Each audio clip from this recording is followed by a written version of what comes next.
What's going on, everybody? Welcome to another episode of Clock Radio Speakers. I'm your co-host, Armond WakeUp. Are we gonna make this? I thought about this. I'm like, maybe we should let this go a little late for the free. Yeah, for sure. Yeah, for the free. Of course, Patreon's gonna get this of course they're gonna get it soon as tomorrow, Thursday, whatever that looks like. Yeah, ASAP. That's but right. I'm thinking like maybe early next week or something like that. We'll let Patreon or we'll let YouTube grab this. So, yeah, Armand's here. Don't follow me on social. Doc's here. Don't follow him on social. Just join the Patreon. That's right. What's up, Doc? What's going on, man?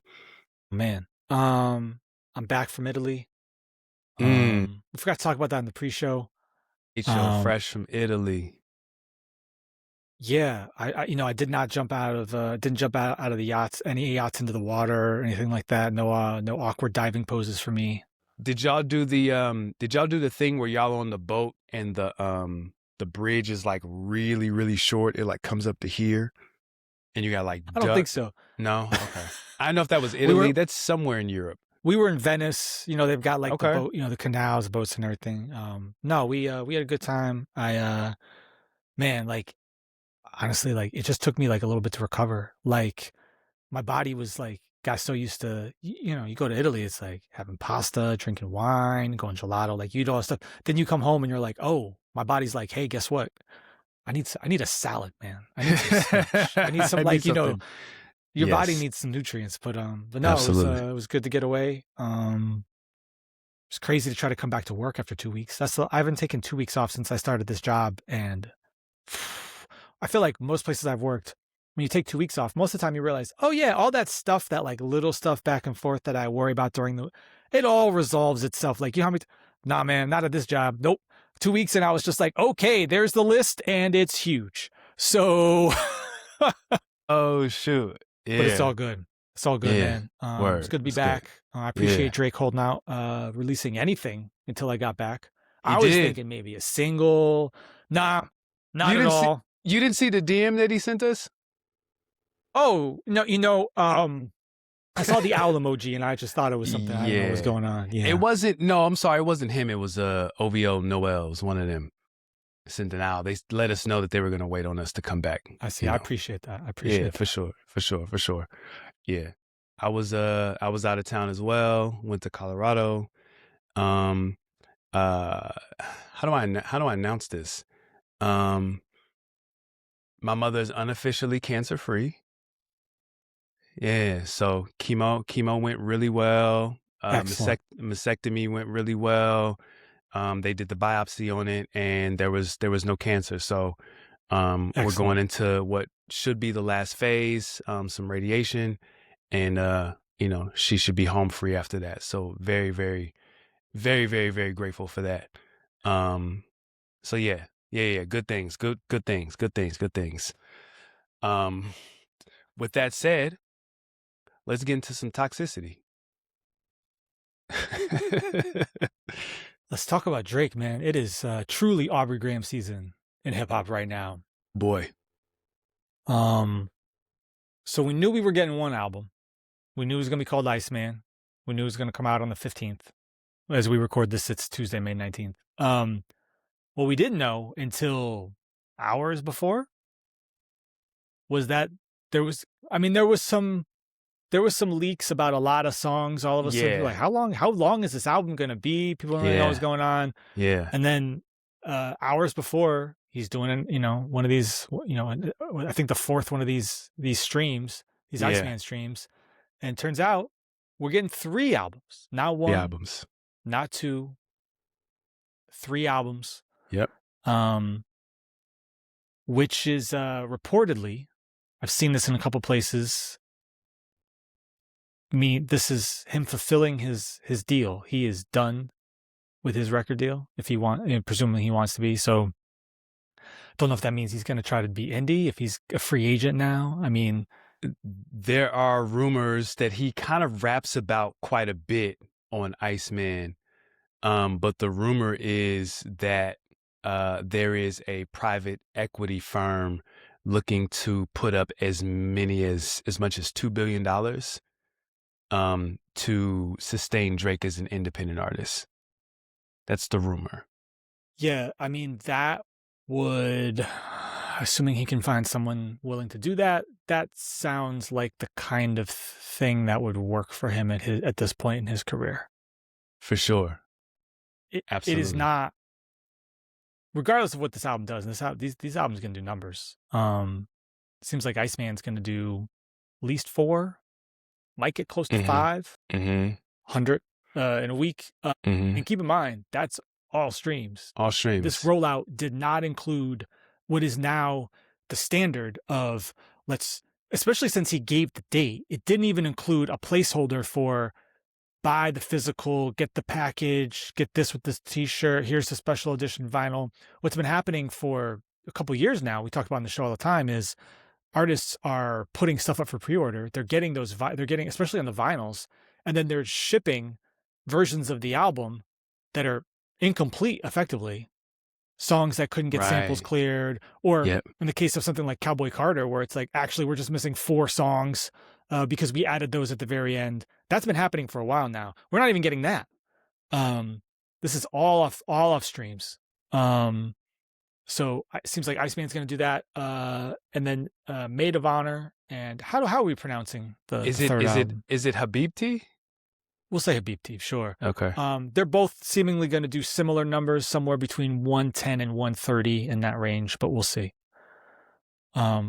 Which tells me that is the floor for a Drake project. But if Drake puts out a solo project of any kind right now, it's probably doing at least 100. That Yeah. seems to be like, regardless of, like, he could just literally could be dead air. He might do 100. I mean, not close, but just due to Drake's name and the fan base that he's got.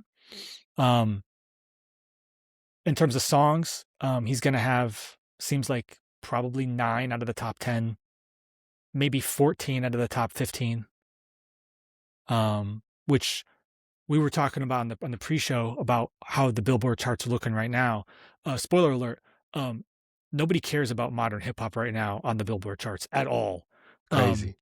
Like the R&B songs that are streaming the most right now are old Michael Jackson records because people are listening to his catalog again. If you look at the top rap albums, this again, before Iceman drops, 3 of them are old Drake albums.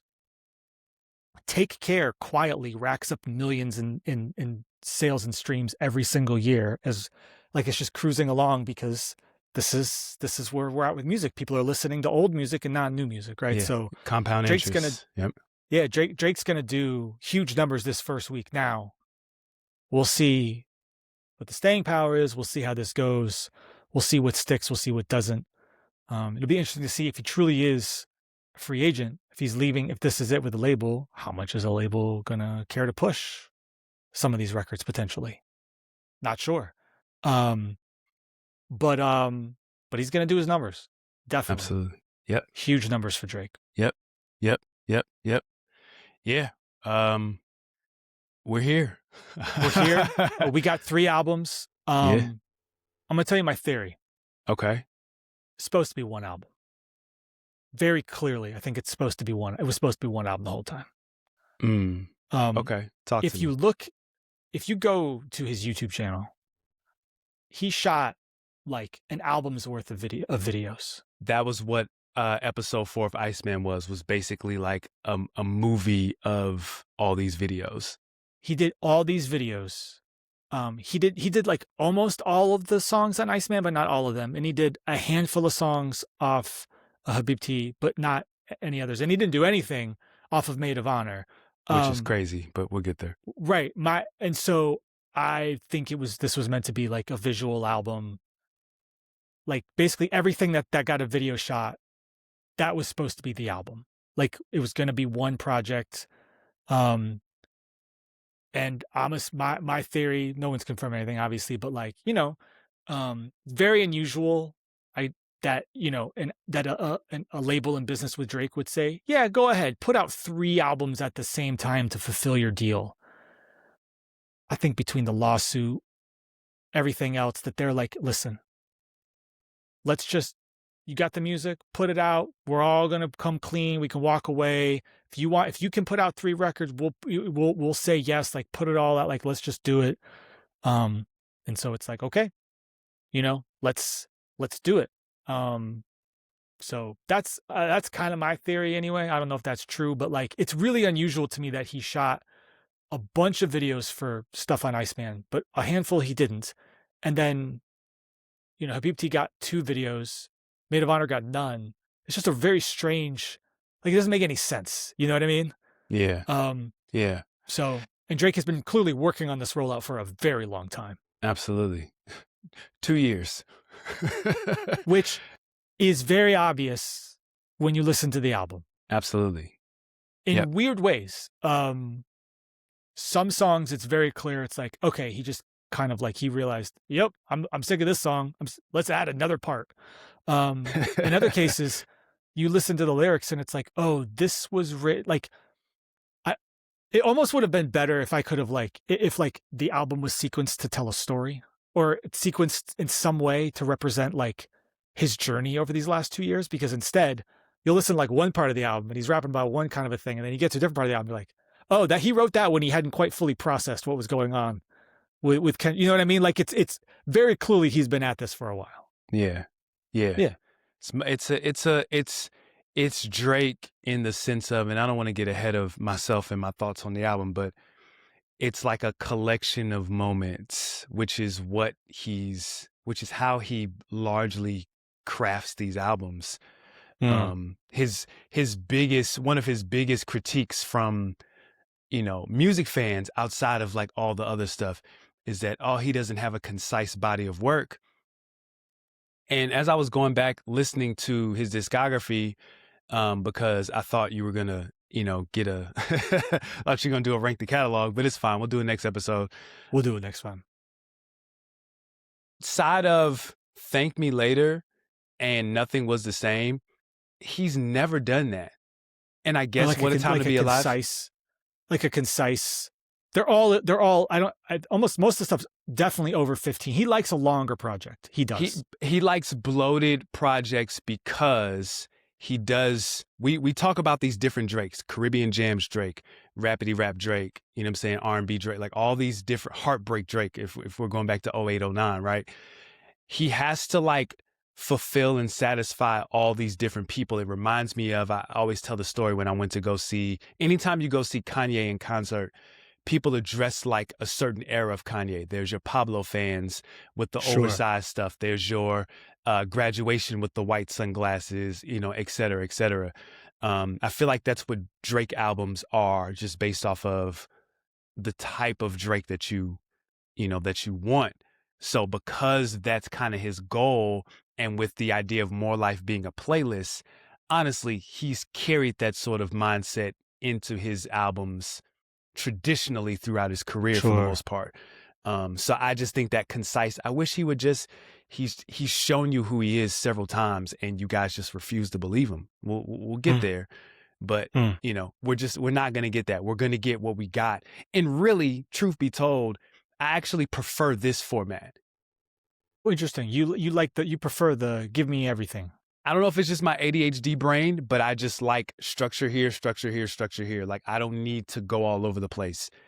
If I want to go and get an R&B album, I go over. It's like if I want a burger, I'm going to go over here. If I want some pizza, I will go over here. And if I want some chicken or some steak, I'll go over here. I would prefer that. So I actually like the fact that he dropped these 3 projects in this way. I'm ready to go track by track, man. Yeah. The last thing I'll say, I am too. Yeah. But it'll be something for everybody. So as we go through these songs, you'll hear me say like, this isn't really the Drake that I like. Yeah. Yeah, that's interesting. I actually feel like the fact that he did 3 albums means that like there are now parts of Drake. Because like as he's gone on his career, he's added on to the different like Drake sounds. Agreed. Yep. And so actually I feel like he doesn't do it perfectly well in Iceman, but I feel like he almost tried to like put a lot of the other stuff off to the side, and it's more rapping focused here, right?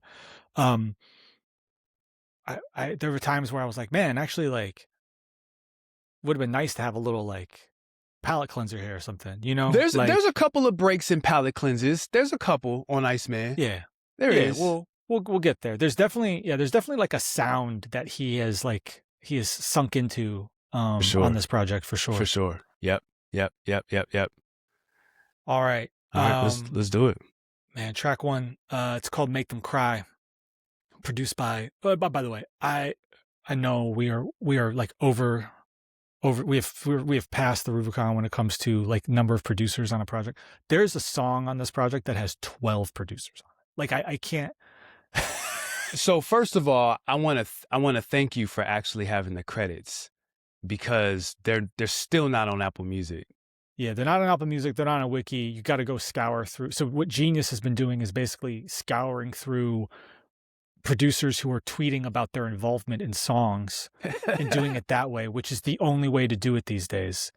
Until which it gets again, updated. to me, shows like the last second nature of some of the changes and things that I suspect happened here. He just somebody just tweeted. I don't know if it was somebody from OVO posted on Instagram, I think, that they turned the album in on Wednesday night. Sure. Sounds about right. Yeah.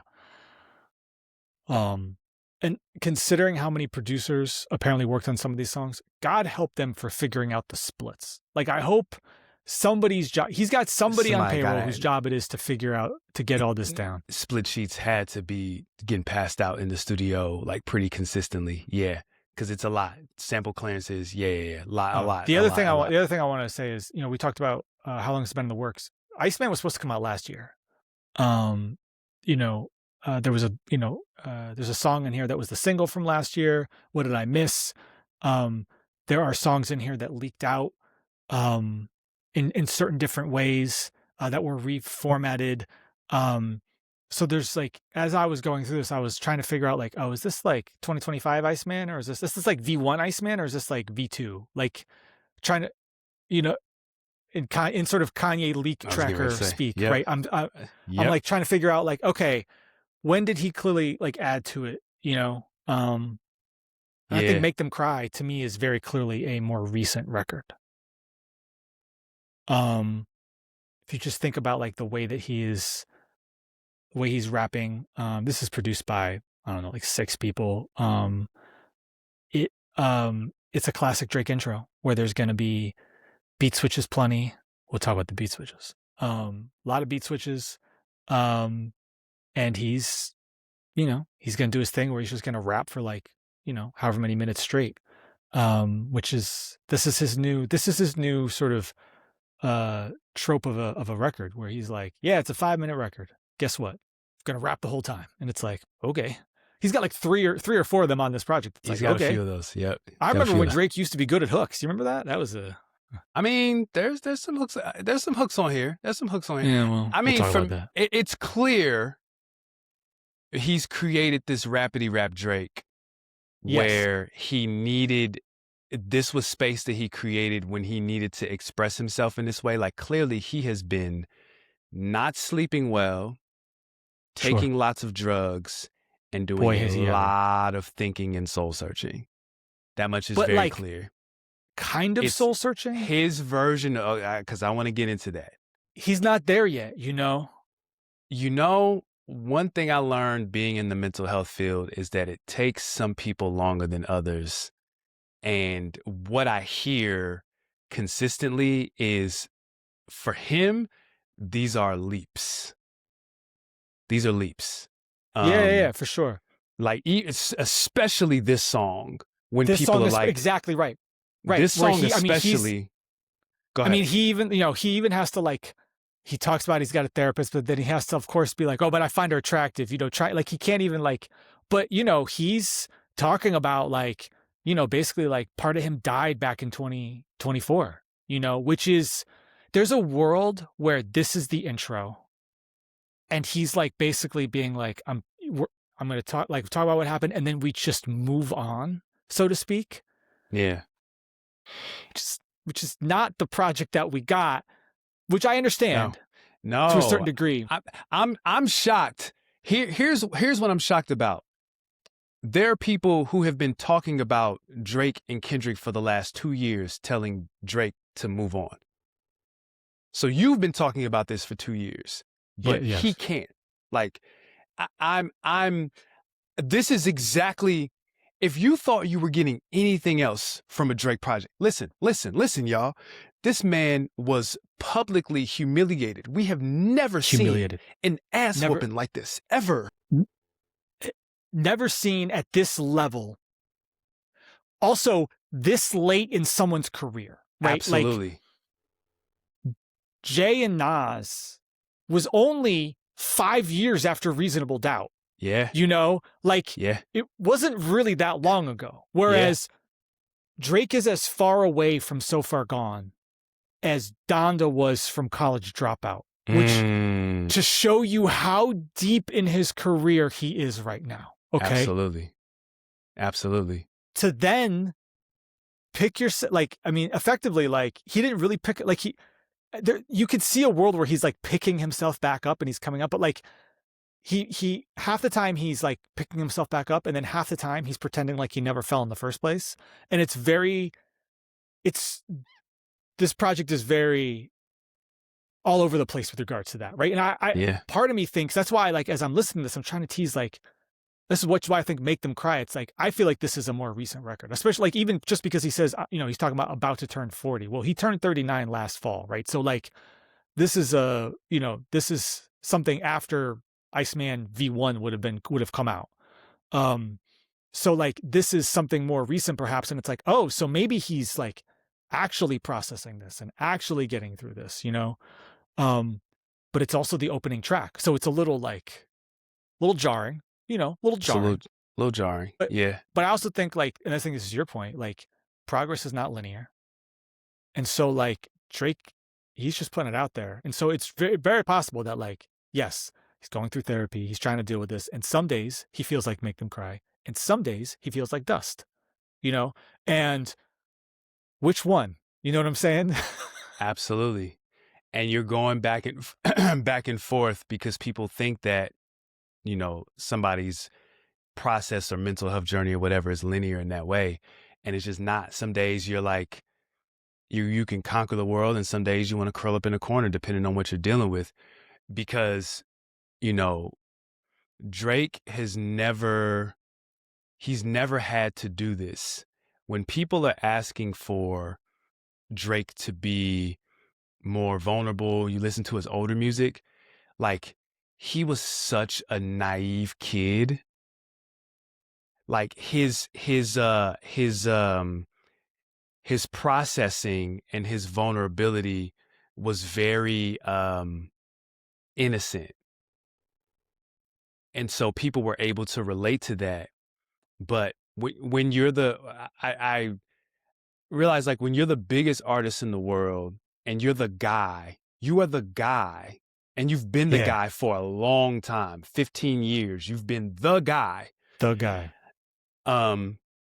you even know what it's like to have to pick yourself up? Like, because he didn't have to pick himself up this bad with Pusha.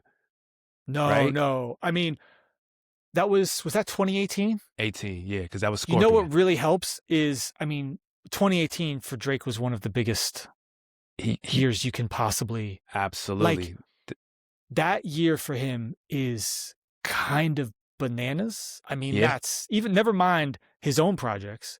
That's Walk It, Talk It, Look Alive, Yes Indeed, like Sicko Mode. I mean, like, that's Sicko Mode. Yeah. That's also for him. That's God's Plan, Nice for What, In My Feelings, I'm Upset, Nonstop.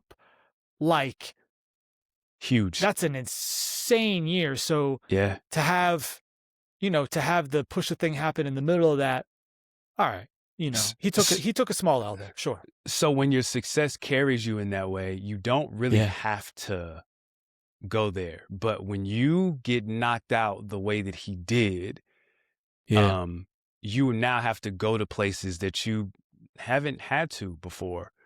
And you're probably, and your environment is probably not conducive to go to those places. Listen, this, you know, he very clearly, he's friends with, so people that he knows on a regular basis, other rappers and basketball players. Mm-hmm. Yes men. Mm-hmm. And then strippers. A combination of strippers, sugar babies, OnlyFans models. We'll just say a category of, and this is not to denigrate women who are doing this. This is a category of women who their relationship with Drake is very clearly like, you are paying for something, I'm giving you something in return, in whatever, and it's transactional, right? In whatever way that is. And it's just like, that is, I mean, it's not gonna be good for anybody, but for somebody who is, I don't know if he's, I'm not saying he's self-medicating, but he talks about using drugs, like, especially once you get some of the other projects. Like, you're right, like, it's not conducive at all. This is not like he's got like a good support structure to process, right, you know, getting smacked in the face. You know? Absolutely. And you're 40. Almost 40. Yeah. You're almost 40. So now whoever's in your space or was in your space, they get married, they're slowing down. Your body probably doesn't feel the same way that it did 10, 15 years ago. Like, wellness radio speakers, we talk about it extensively on the pre-show for our Patreon community. We talk about the things that we have to do as we're approaching 40 and into 40, like, to take care of ourselves. Imagine if you have the lifestyle and don't even know how to pivot out of that. And there's no incentive to pivot out of that. Why would that, if that lifestyle is what has made you famous and wealthy, you know? Yep. Yeah, Drake's 39, and boy, almost 20 of those years, we'll say 15 of those years, those have been he's putting some miles on that body. You know what I'm saying? The top of the top women. Like, what do you give, again, like, what do you give the man who has everything? Because I have a theory. I know we're going track by track. I have a theory of those records from like after Scorpion, like after that big year. So like 2020 to 2024. Yeah. I feel like a lot of people who aren't like diehard Drake fans are not crazy about that album run. We liked Her Loss, but Certified Lover Boy and For All the Dogs, like, kind of whatever, right? There was no incentive to do anything other than what he continues to do because his success carried him. There was no reason to. At worst, he could just not make a great album, but there's one record. Like, For All the Dogs, people have whatever, but there's still Rich Baby Daddy, right? Or even when he gets a reception like For All the Dogs, he just goes out and puts out a little six track bonus pack, Scary Hours 3, which rap nerds on the internet were like, "Oh, Drake's back at it," you know, because he worked with Conductor and he got Overcast Alchemist, and he got an Alchemist beat, right? And he just sort of like did that on a whim, seemingly, you know. And it's like, right? It's like, okay, so he can still do that. Mm-hmm. Yep. He is proficient enough as a writer, ghostwriting allegations aside, and I still have a theory on that, but like, he's proficient enough to churn out music pretty consistently, pretty quickly. I think we're getting a lot of, like, for better or for worse, everybody, there's a lot of actual Drake on this. Not a lot of help, I don't think. No. Very not after everything that's happened. No, clearly very, very isolated. And even the people who are around, the person who shows up the most is Future. But I feel like that was intentional. We'll get there. Not even a whole lot of 40 on the production credits. You know, there's 2 records with 40 credits. Interesting, because I feel like 40, the talk was that 40 was more present on this album than he was previously. And I feel like you can hear it. I don't know. But anyway, we've only talked about one song, which is great. Actually, do you like Make Them Cry? I do. Okay, there you go. I do. I don't like the third beat switch. I like the second one a lot. I don't like the third one. The third one was not necessary. Wasn't necessary. One thing I want to call out, because this album, people are talking about beat switches on this project. What this project, I think, really, you could play along at home. Nice little game when you listen to the album. Figure out what's a beat switch and what's just, this is just 2 different songs that were smashed together. Yes. Make Them Cry, that's a beat switch. That's a beat switch. Yep. Okay. A record like Dust. Okay. Dust is both. It's a 2-part song, and then the second half has a beat switch. Yep. And this is where we begin to see and hear where Drake's vitriol is aimed. Just a little bit. Just a little bit. We start here. We start. Dust is also produced by like 7 producers. It opens with, boy, that Girls from Atlanta part is really hard to listen to. Like, it's so bad. He is. I mean, when you get older, and you realize, you know, some of these women who are half my age, they're only here because I have a substantial amount of money. And and at some point, I feel like there's a demographic of men who lean into that. Just like, I'm here. Sure. So hey y'all, I'm Santa. Ho ho ho. You know what I'm saying? It's like, if that's what you want to be, all right, I guess. He's pretty open about it, honestly, which is really something. Like, he's Absolutely. not ashamed to talk about it at all. That's my point. He's in no way pretending that he is like finding the love of his life. You know? Because he's no longer that vulnerability that I mentioned earlier. It was like certain girls, you know, Courtney, and like he was name dropping these women that he had these relationships with, these emotionally invested relationships. You don't hear that at all. No, anymore. he very clearly got to a point where he was just like, that's it. He's just like, I'm dead. It doesn't matter. So now the relationships that you hear about are women in the demographic that you mentioned. It's weird because it's like that side is still there, but then it's like there's also that transactional element. And it's like, what are we? You're like, I think he's just bitter and he's just bitter and jaded, you know? Absolutely. Yeah. Absolutely. Shout out to Georgia Smith. Jaded, it's a good song. So Dust has that intro, Girls from Atlanta, Call Me Santa, whatever. Then we get to the part that I think people have been talking more about, which is truly the actual part of this, the actual like song itself, Dust, where, you know, he's telling people, go blow the dust off your plaques. Yeah. He's got some crypto bars throughout this project. You know, clearly involved with some crypto bros for sure. He's a BTC crypto big timer, you know? I don't know what to tell you. Of course. It would make sense. It wouldn't make sense if he wasn't. Yeah, it makes too much sense. Somebody like him, and again, the company you keep, the people you're around are like, yeah, man, you should invest in this. So right. Yeah. How do you feel about Dust?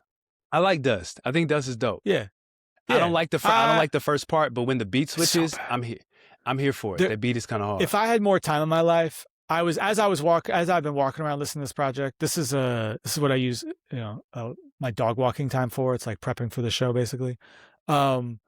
And I was just like, man, if I had some more time, like I can just picture in my mind, like, call it the sliced and diced edition or something, where it's like, we're going to cut off that intro. We're going to resequence this.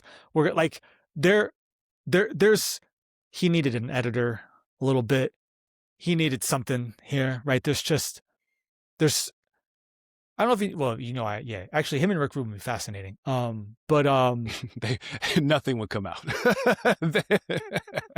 That wouldn't work. But I think, my goodness, I think the first 5, like it's just like beat switch. There's like so many records that have beat switches. And I think like this is an interesting, we've called it like ADHD raps before, like ADHD beats before, where it's like, you know, I think that's part of it. I also think it's one of those things where it's like beat switches get like individually, if you're looking at it, like, oh, I can get a big reaction from something, surprise the fan, and fans love it and they go crazy for a beat switch. And it's like, yeah, but when there's 18 songs on a project and there are 30 different beat switches, you're just like, all right, like it just actually loses the impact. So we get to a place, and I'll call this out later, where it's like, there's a really good beat switch. And it's like, yeah, but I mean, I just heard 10 beat switches. Like, you're diluting the surprise, or they're like, oh, I didn't see that coming. Because after a certain point, you're like, wait, I would find myself like looking at my phone, like I see we're getting to the end of a hook. We're about halfway through the song. I was like, it's time to switch, isn't it? Are we switching? We're gonna, like, you start to expect it, which is we're sort of, now we're completely gone around. I blame sicko mode. Oh, interesting. You just want to blame sicko Travis. Mode. No, I mean, no, seriously. Who also very interestingly is not anywhere near this album. because there was always a certain type of beat switch consistently in hip hop, right? So, something like this could be, you could look at a Nas, I Gave You Power, like Primo does like intros, and then Sure. the beat will Well, switch. There's different types of beat switches traditionally in hip hop. I think there's a difference between like an intro that is sort of related, then you get to it. Like Yeah, there are records on here where it's like, I'll call it out later. There's one that's just incredibly ridiculous where it's like, these are just two separate songs that two they separate didn't finish, songs. and they were like, Put them together. Yep. Dust is more like, we had this idea for an intro, we didn't know what else to do with it, and we just. But I think you can just go right to the Dust part. I think the second half is incredibly petty, classic petty Drake. But like you said, it works. I like the beat. It's hard. Yeah. Yeah. Yeah. Go with Dust. Dust is dope. Yep. Next up we get Whisper My Name. Produced by a ton of people. This song is really growing on me. It's interesting. People really love this song and another one we're about to talk about. We're about to get into a run of, there's a back-to-back portion of songs here where I'm just like, I feel like I'm officially too old now, because I'm just like, I do not understand what people see in the songs. But Whisper My Name, it's one of those records where it's actually like almost like an old school, at this point I can't believe I'm saying this, an old school style of beat switch where it's like, no, it's more like the beat is evolving. The beat is evolving. It's changing, and it's like it's working, and there's like they're bringing in the Whisper My Name sample more, and it's like doing more things, and they're like, you disagree?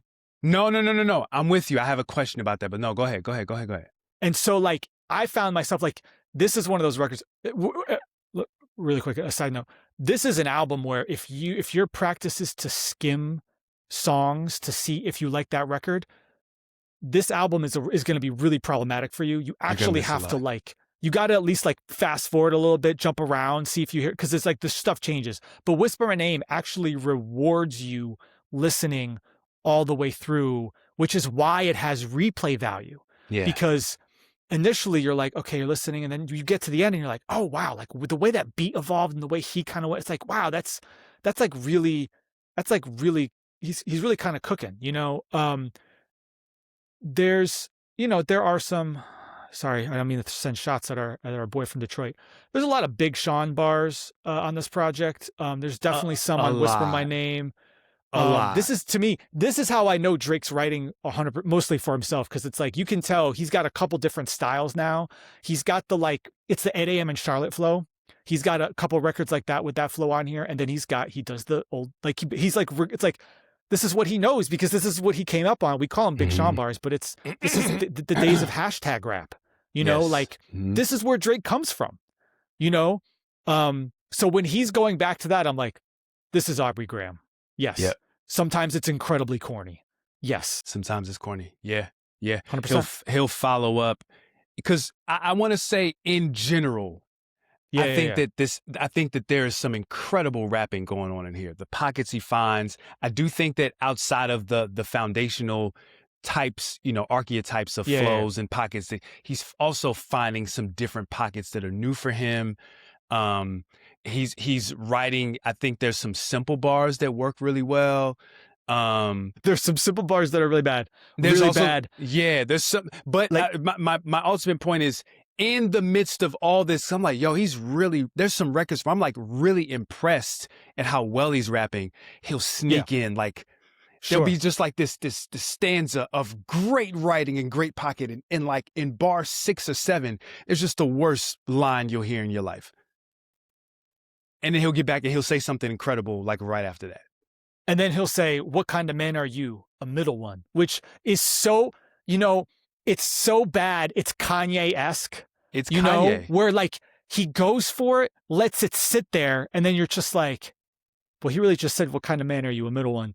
But then this is also the same verse where he's saying, I'll take $500K, not the dinner. I could never learn ish from none of y'all. And it's like, oh, yes. Okay. That's what it's just a lot of. Right. It's like all over the place. It's all over the place. It's all over the place. I think some of that, my suspicion is some of that is due to the different way that most rappers are doing their raps now, where instead of like, let me write 16 out, instead you're like, do a couple bars, put it back, come back, a couple more bars, and you end up with these like moments inside of moments. Yeah. Where it's like, here's this song, and it's like, well, I did this part at this point, I did this part at this, and then that's always been some of the case, but like, I don't know, I like there are definitely times here where it's like, oh, this isn't like he sat out and he's like, he gets out the old BlackBerry, right? He's still somehow keeping it alive, and he's like typing out 16 bars. I don't think that's how he's recording these. You know what I mean? No. Yeah. There's pockets, there's stuff, again, there's things that are not done, and it just stops. And then I feel like it's like a stream of consciousness until he stops. He may come back to something days later, weeks later, months later. Because I feel like when you hear those corny raps in there, some of them are corny, and then some of them, like, he sounds exhausted. Meaning, like, you can write and, like, your brain just runs out of stuff to say. Sure. And you're just like, I want to finish this part, and you just want to get there, so you just say whatever kind of halfway sounds decent. It sounds like there's that, and then some of that stuff just doesn't get edited because for whatever reason it doesn't get edited. But yeah, there's Jay a lot. I feel like Whisper My Name. I love the second part. Yeah, it really like kind of like like I said, the second half of this song really rewards you listening all the way through. Like in terms of the way he's rapping, what the beat does, like it really works. The production on this is nice. Is that sample? Is that AI? I feel like there's some AI samples in a couple spaces. I was wondering if the very last sample on the outro of the album is where he's talking like the ICEMAN. Like, yeah, that's what made me I was wondering if that was that's, AI. That's 100% AI, because Westside Gunn does that on his intros where he'll. Yeah, that's absolutely 100% AI.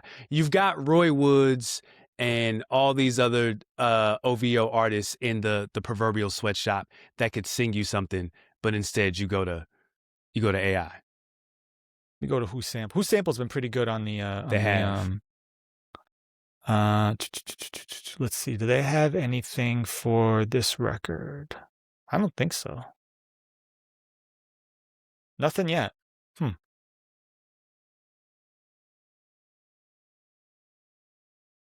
Yeah, nothing yet. So we'll see. Okay. Yeah, I think that's an AI sample. Next up is Janice, STFU, Shut the F Up. So originally, parts of this were a record called That's How I Feel, which I've heard he put out on that Plot Twist YouTube channel. Even has a little video and everything. When he was just putting stuff out there. But it's like morphed over the years, you know? Yeah. This record is possibly going to go number one. Yeah. People love this record. Yeah. This chorus is atrocious. Oh, thank you. It's so bad. It's not even how it's written, it's how it's delivered and performed. It's the tone that it's so annoying. It's annoying. It's so bad. And he does this at certain parts of the album where like he'll do these like vocal inflections, or like, you know, like he'll change his voice, or he'll use something, he'll put a filter or something to change his voice. And it just like, it never works for me. Yeah.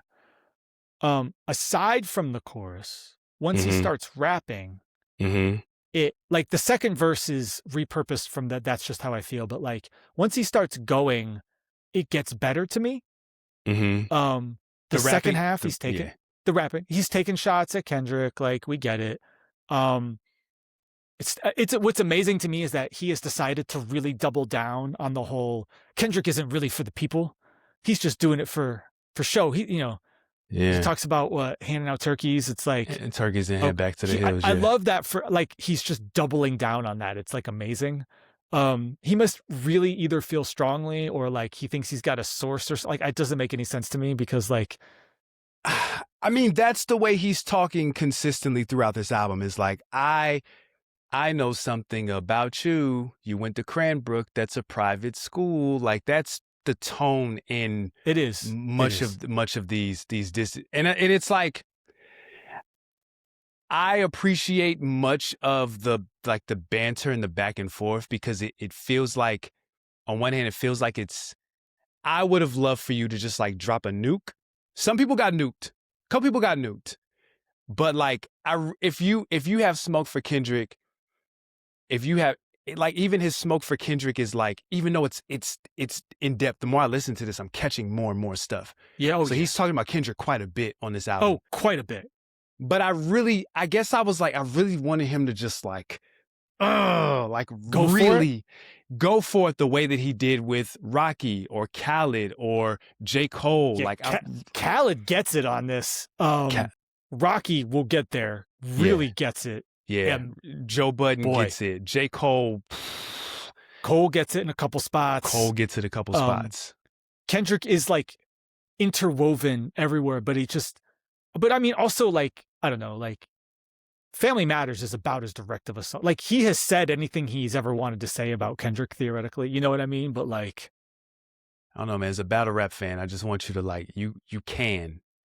Kendrick is not this like mythical being that just can't be addressed in a certain angle. He kind of treats him that way. He does. But also, he's from the Jay-Z school of how you're going to diss somebody, where like it takes a lot to get him to say someone directly, you know? Also, speaking of, we're 100% getting a shot at Yankee Stadium. We're getting an acapella freestyle, and Jay's absolutely responding. 100%. He does a new. That's coming up. Right. I'm going to Roots Picnic in 2 weeks. Wow. Yeah, it's 2 weeks. Yep. 2 weeks, man. Yep. I don't think we'll get anything there. I think that's just going to be like state property. Hey, y'all, Beanie Siegel, Jay, like that's going to be very like, but Yankee Stadium, New York. I recently re-listened to the MTV Unplugged for Jay. Okay. I think you could pinpoint that's the peak of Jay. That exact moment, because that is just before Ether comes out, right?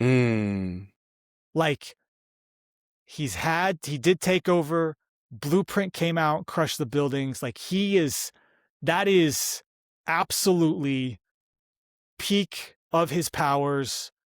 He has not been taken down a peg.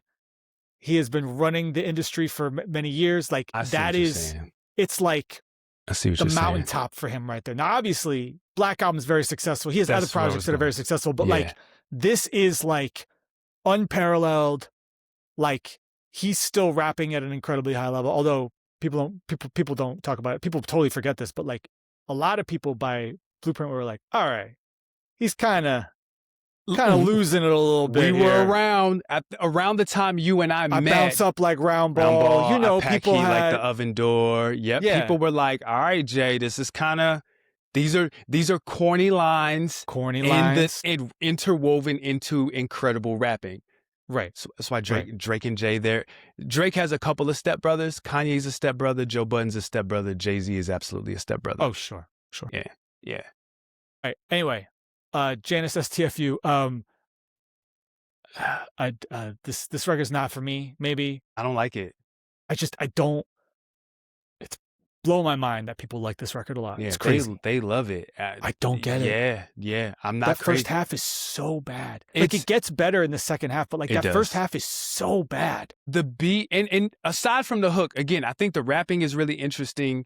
It's the production. It's just like that, and Whisper My Name. It's just very like plotting and like drags, and it's boring until it evolves into something else, and it's like, oh, this is interesting. I enjoy this.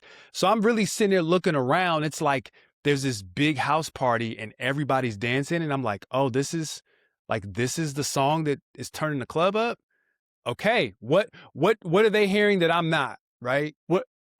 What's interesting is, like, you used to optimize your music for, like, if I got someone to listen to my album, I want to catch their attention first 10, 15 songs of every record, right? But instead now, Drake, this is a great example. He's making records for his fans. Absolutely. And he wants to keep their attention. So he's switching up with beat switches and changes every 90 to 120 seconds.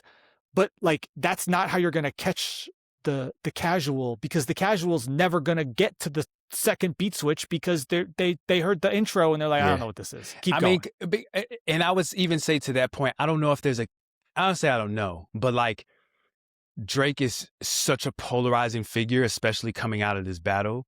Really, and it's really been that way since the ghostwriting allegations. So like, I don't know if there are people who are listening just like already pessimistically, like ready to say something negative. And if you're not hooking them in those first 10 to 15 seconds, it's just like, oh, see, I already knew this is terrible. And I don't know, like, it just seems like he doesn't really care. And then you get to a record like Ran to Atlanta, with Future and Molly Santana. I have no idea who Molly Santana is. Molly Santana, no Hannah Montana. She said that 4 times. Ran to Atlanta is produced by 10 producers. Okay. Including Wheezy, Southside, Des Wright, Skip on the Beat, like a bunch of people you've heard of too. But then a bunch of people. That sounds like Wheezy. Yeah. Sure. Sounds like Wheezy. This is just 2 mini songs combined. Yeah. I suspect this is a Future stimulus package situation, maybe. Potentially. Here's what I'll say. This is also an early favorite. This also might go number 1. It's like this or Janice STFU. I'll say this. I know people like Future, so I guess I get that. We got to talk about Future coming back in the fold. That's fascinating. And I'll say that this, at least especially this first beat, has good energy. And so coming off of Whisper My Name, Whisper My Name, like I think people are like, oh, like this is a palate cleanser to me. It's a little bit of a palate cleanser. I don't know if it like works for me 100%, but it's a palate cleanser. It's a record that I know I'm gonna. There's some records on here where I'm like, oh, I'm in the wrong environment listening to this. Sure. Like I need to be outside. And Ran to Atlanta is a record that I need to be outside to fully appreciate. I can tell. I like that. I like that Drake was just like, yeah, we're gonna call a song "Ran to Atlanta." I think absolutely. That's perfect. Lean into it, yeah. I wasn't crazy about when him rapping over the BBL Drizzy beat when he did that. I thought that was a little like he was still crying, but like trying to pretend like everything was fine. His position has always been, and many of like the OVO stands will tell you like, yo, you can't. Like Kendrick can't do that. You can't say that Drake is getting whatever from Atlanta. Drake is like, no. Like I'm stamped here.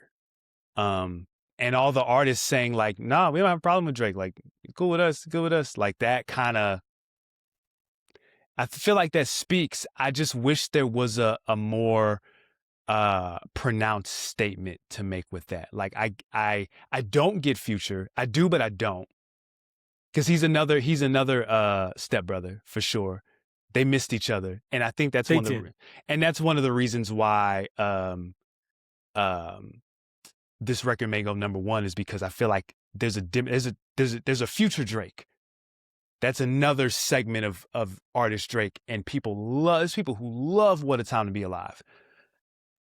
So that's what they wanted that back. That hurt them that you know, Future was part of that rollout. But for Future to pop up, I understand it, but also I do not understand it at all. At all. It's his album. His album starts all of this. He makes space. Technically, Metro makes space, but it's Future and Metro, so they make space for Kendrick to come in and do what he did. What he did on Like That. Sure. So, I don't know. How do you feel about this record? Like I said, it's cool. It's a nice palate cleanser. Good energy coming off of 2 records that I'm not crazy about. It's weird, like it sounds generic, but it does kind of. The first part I think is better than the second part to me. I think I like the second part better.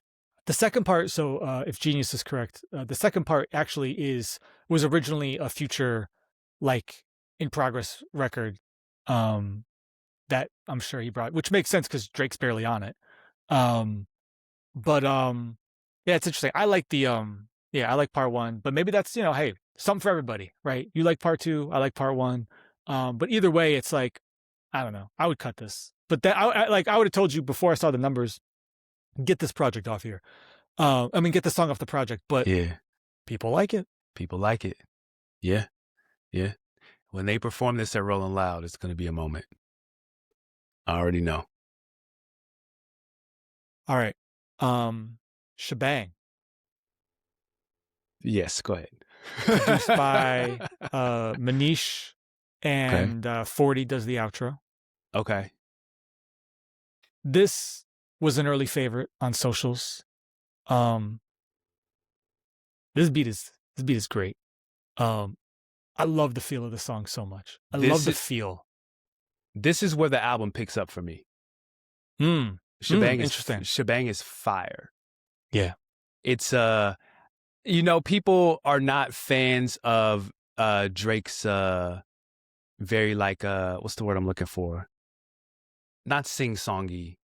What are those things that kids sing? Nursery rhyme. There we go. Nursery rhyme flow. I mean, Am I Upset a Bit is hilarious. Oh, and we also did not mention on the intro where Drake said his friend pawning the OVO chain was a nefarious action. Hilarious. But I like Shebang a lot. Yeah. Shebang sounds great. Yeah. Great feel. Mm-hmm. We get some Quavo ad libs. Love. That's another statement coming off the Rant to Atlanta. I love the Quavo ad libs. Yes. Yeah. Yes. Nice touch. Yeah. Bryson Tiller gets some shots here. No, that's not a shot. You don't think so? Nah. He just said do like Bryson and don't. Bryson has a song called Don't. That's No, not I a know. shot. Yeah, that's not a shot. That's not a shot. The 40 outro is fine. I wasn't crazy about this beat switch. Yeah, it's fine. What kind of switch not Nintendo is, hilarious. But it's fine. This is just about the vibe. Like, you listen to it, like, it feels good. That's it. Mhm. Sometimes that's all it is. I like this record a lot. Yeah, Yep. great production here. Yep. Okay. Like it. We're not doing bad so far. No. Yeah. Make Them Pay. Produced by Overcast and Fly Williams. Shout out to Overcast, man. This beat is gorgeous. It's a good beat, man. It's a good beat. How you make Denise Williams Free, a song that has been sampled a zillion times, but you make it feel and sound fresh. I appreciate when producers are able to do that. Yeah. Really, really like the production on here. It's an early favorite for me. Drake's showing some vulnerability. Mm-hmm. Back to the vulnerability. Yep. He's also got some incredibly corny bars. He said, "I'm greater like shredded cheese." He said, "I do buy everything like a Middle Eastern." Which listen, URL smack DVD murder mook. That's all that is. That the Nazi line that comes a little later. Yeah, those are. They envy me like Nevada. God, envy me like Nevada is crazy. That would have been fire like 20 years ago. That's a Cassidy line. That's like first album Cassidy. Crazy. But yeah, I really, really, really do like this record. This is an early fade. Like he's rapping outside of the corny lines. Like there's still like flashes of really, really great technical rapping on this song. That's interesting because like this is not my favorite Drake performance in terms of how he is rapping. I think he's trying to rap to get people to be like, oh, like he's going for the oops pow surprise punchline reaction. And like, I'm just, yeah. I got you. But great feel, great beat, great placement in the track listing. Like we're kind of switching up a little bit. We're doing some palate cleansing. Yep. But it is again one of these songs where it's just like he's just gonna rap the whole time. Um, You know me. I'm here for it. yeah, yeah. This is the Khaled. Is this the Khaled diss? This is the Khaled diss, I And think. this is the J Cole. One of the J Cole He's disses. got some J. Cole lines in here. Yep, for sure. Um, oh, he talked a little shot at Rick Ross. You know, Oh, that the Aiden Ross line. Aiden Ross with streams before Aiden Ross ever had streamed. You know, but him to say the Khaled, and your people are still waiting for a free Palestinian is like, was like, whoa. We were like, oh wow, yeah. It's been really interesting that you know people are upset at that. Because Drake has not never, when he does talk about issues, he's done it like a couple of times, like literally 2 or 3 times, and it's very quick. So like you can't be the guy to say what someone should and shouldn't say politically or culturally. And it's like, what's the beef with Khaled anyway? I feel like I have an idea, but I don't know for sure. I honestly don't even remember. I think it's like, is it? I mean, Khaled, I basically didn't like support him during the thing with Kendrick. Like he was sort of. Nobody said anything, and then he just popped up and was like, "Yo, I got 2 Drake records, new album coming soon." So he like filmed this whole expensive like movie trailer, and Drake leaves a comment on the post, and it's like, "Yeah, that must be Drake Bell from Drake and Josh." It's like, "Do you have any records for me?" But to get that, I guess everything ain't black or white or red or green. I was like, "Oh, okay." And then it's very obvious that Drake nor Kendrick respect J. Cole at all. No, definitely not. And you know, you're never gonna win by trying to play the middle in this case. Like you're just not. No. It's not gonna like. Yeah. You know, you just got to pick one. You can't just be like, let's all be friends, everybody. Yeah. He should have known that wasn't going to happen after Kendrick's response to the idea of first person shooter. There was no kumbaya. There was no kumbaya. No kumbaya. So, but I like Make Them Pay a lot. Make Them Pay is dope. Next up is Burning Bridges. Also produced by a bunch of people. So again, we have really just a 2-part song. Not even a beat switch really to me, because it's like there's an intro, which is very kind of R&B-ish, kind of lushish. He's actually talking about burning bridges. And then we get to the part that everyone's been talking about online, where he's decided, all right, as soon as possible, let's go. It's how Rocky gets dissed. It's and as always, it's about Rihanna. It's using her as a weapon. You know, what is kind of amazing is it took everybody absolutely 0 seconds to clock that your baby mama and even post your single was aimed at one person specifically. Some of these lines, people will be like, "Oh, I think he's talking about." Nope, pretty obvious. Immediately, I saw people. That one. Yeah, I saw people saying that he's really talking about when I still got love for your missus and your sister. Oh, that's Beyonce and Solange. There's no way. There's no way that he's talking about anybody other than Rihanna. No way. Yeah, the video actually does this song a lot of favors.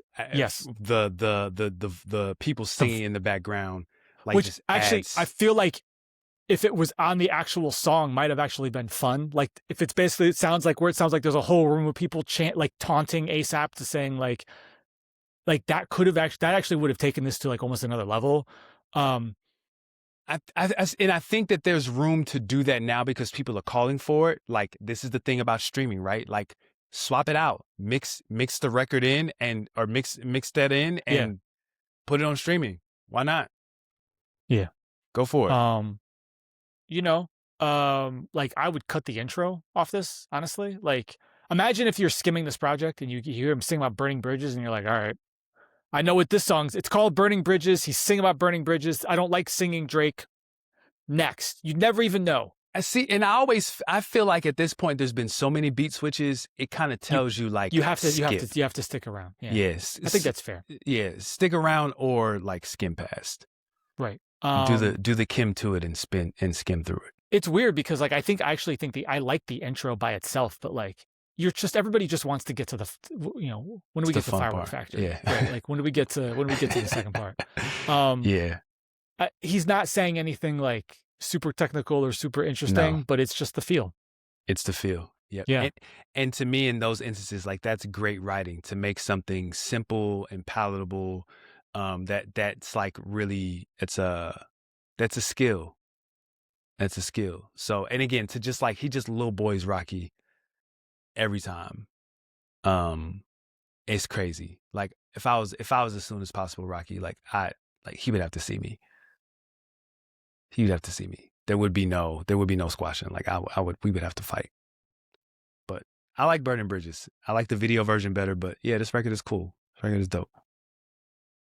Next up, we got National Treasures. This originally was teased last year. Parts of the first part of the song actually leaked out last year.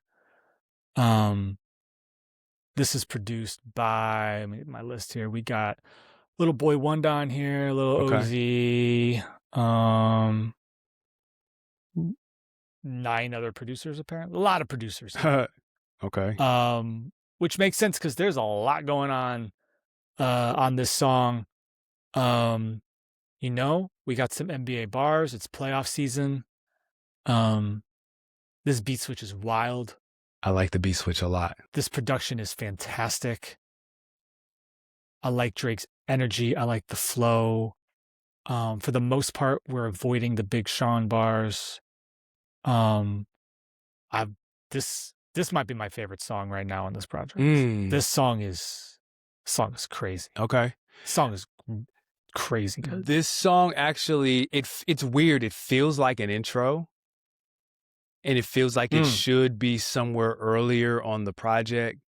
I think because it leaked, it kind of got dropped down a little bit. Well, and also because it leaked very clearly, he's like, I got to add the second part. Yeah, they removed the other artist who was on there originally, and I think I heard someone say that he re-recorded it.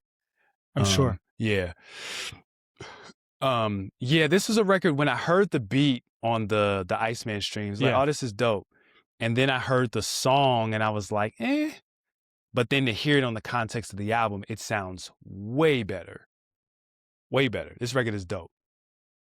In the second part where he's talking about like a bag with a pipe like they came from, and it plays a little sound, which is supposed to be like a bagpipe. And then he comes back and then completes the bagpipe line. It's like, all right, Drake, like, he's really trying. Like he's really putting the effort in. You know what I mean? Like, sometimes Drake raps like he's trying to make it like as effortless as possible. It's so funny. Sometimes he tries to act like he could just churn this out whenever. And sometimes he has a song where he wants to put in every last detail and do every last thing. Like there's another record on this album, I forget where it is, where he's got like a COVID line with the cough and then picks it back up. That's National Treasures. That's National Treasures too. Yep. That's what I mean. That first part, you're right. That's what I mean. Like this is a record where he's like, oh, we're doing things. Like we're gonna keep it rolling. Yeah. I agree. I think the placement of this song on the project makes no sense. I think in general, the sequencing on this project, as with most Drake projects, doesn't really make a lot of sense to me. Once again, this is a record where it seems to pick up steam in the middle. What record was like this? Scorpion was like this, maybe? I think so. Or Views, one of the two. Views for me. Scorpion, I think, starts off pretty strong. I think it was Views. It's Views where like he's got like, yeah, I mean, because I think famously like Controlla and One Dance are like halfway through the project. Like it makes no, like, yeah, you got to get through all these other records and this, he likes to do that. He likes to start a project a certain place.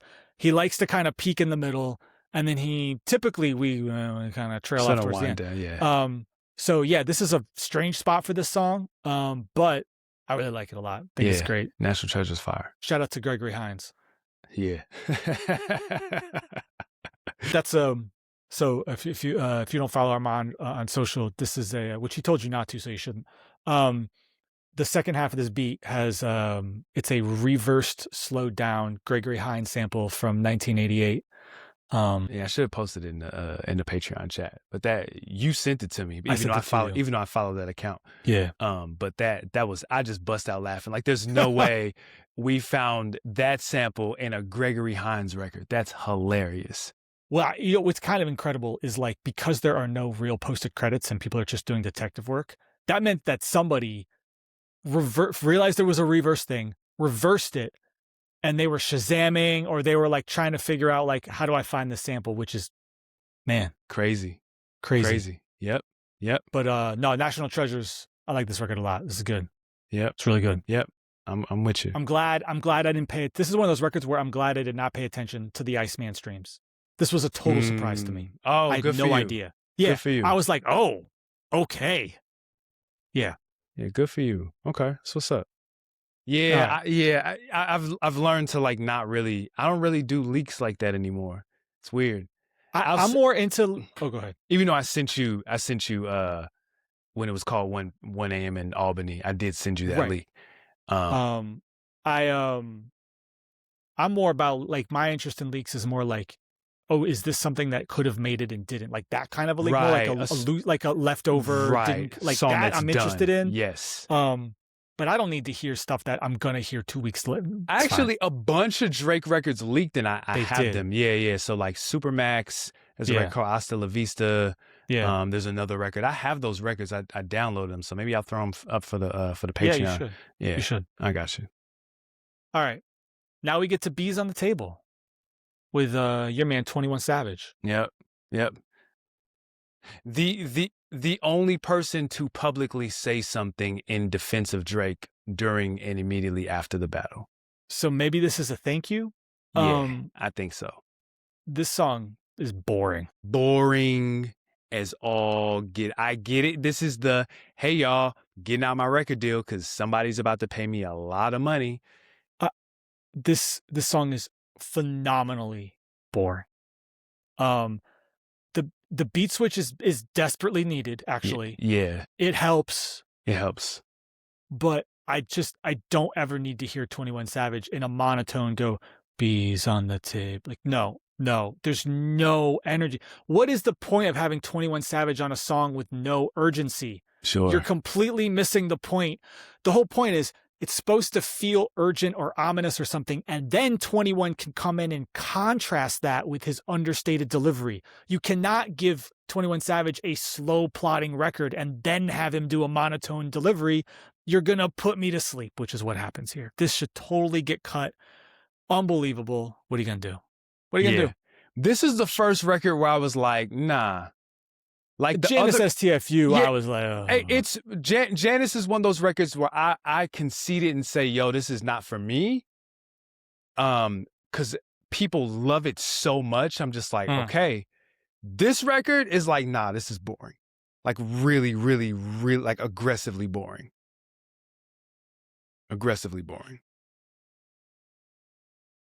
Okay. Next up is What Did I Miss? Which ostensibly was the lead single. It's almost a year old.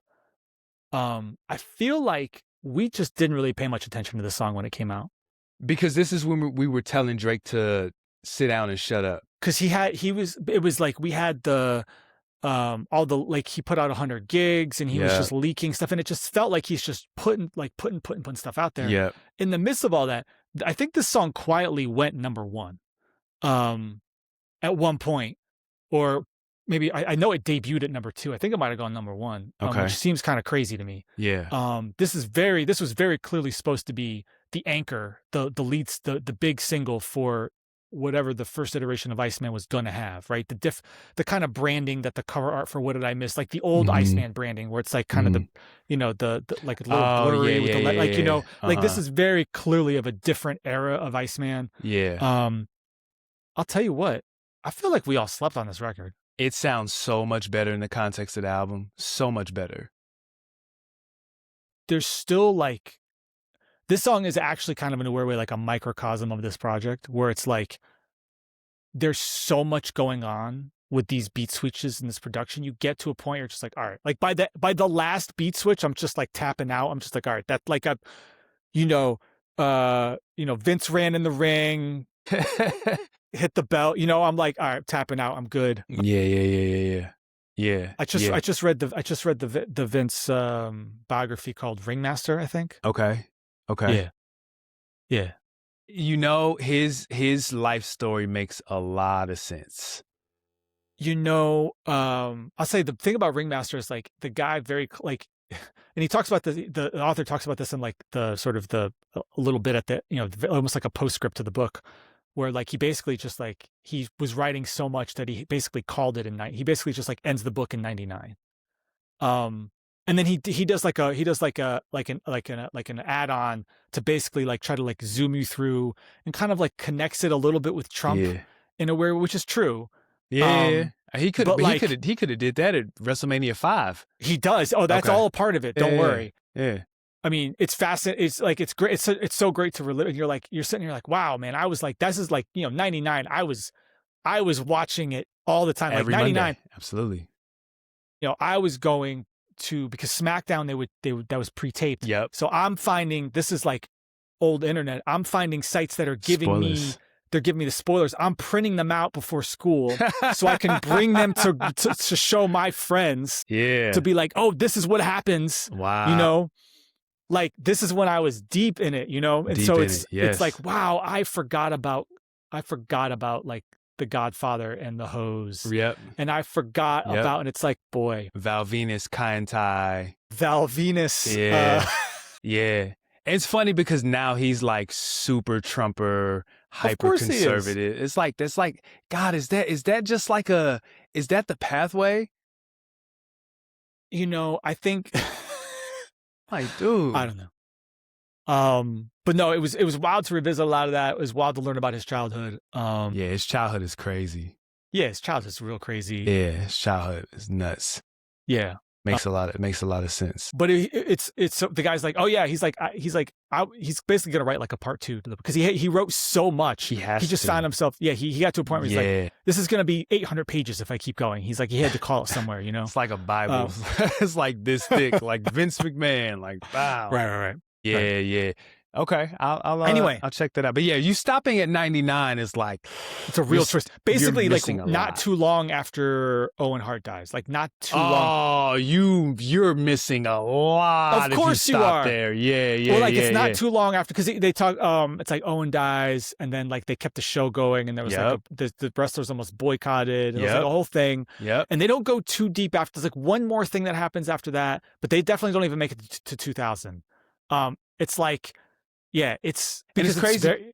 It's very in depth, because it's like, it gotta be, it's like but it's also like, how did he scrounge together the money to like do X, Y, and Z? Yep. Because they were not making money in the mid 90s, like 90 after Hogan left in 93. Yeah, they were really struggling. Attitude Era, they were struggling, which is why Brett left, because he couldn't offer them their money. Yeah. Well, also no, I mean he signed Brett. I mean he gave Brett the 20-year contract, 20-year deal. Yeah, exactly. Yeah. What I didn't know until I read that book is that he had that Vince had a handshake deal with ECW where it's like, we're gonna it's a work shoot basically, where it's like you're gonna come in, I've told you this before, because in 95, 96, 97, I'm living in South Jersey, so I'm watching Philly local access TV, which means I'm watching the late night ECW. Yeah, like 1 a.m. Yeah. Mm-hmm.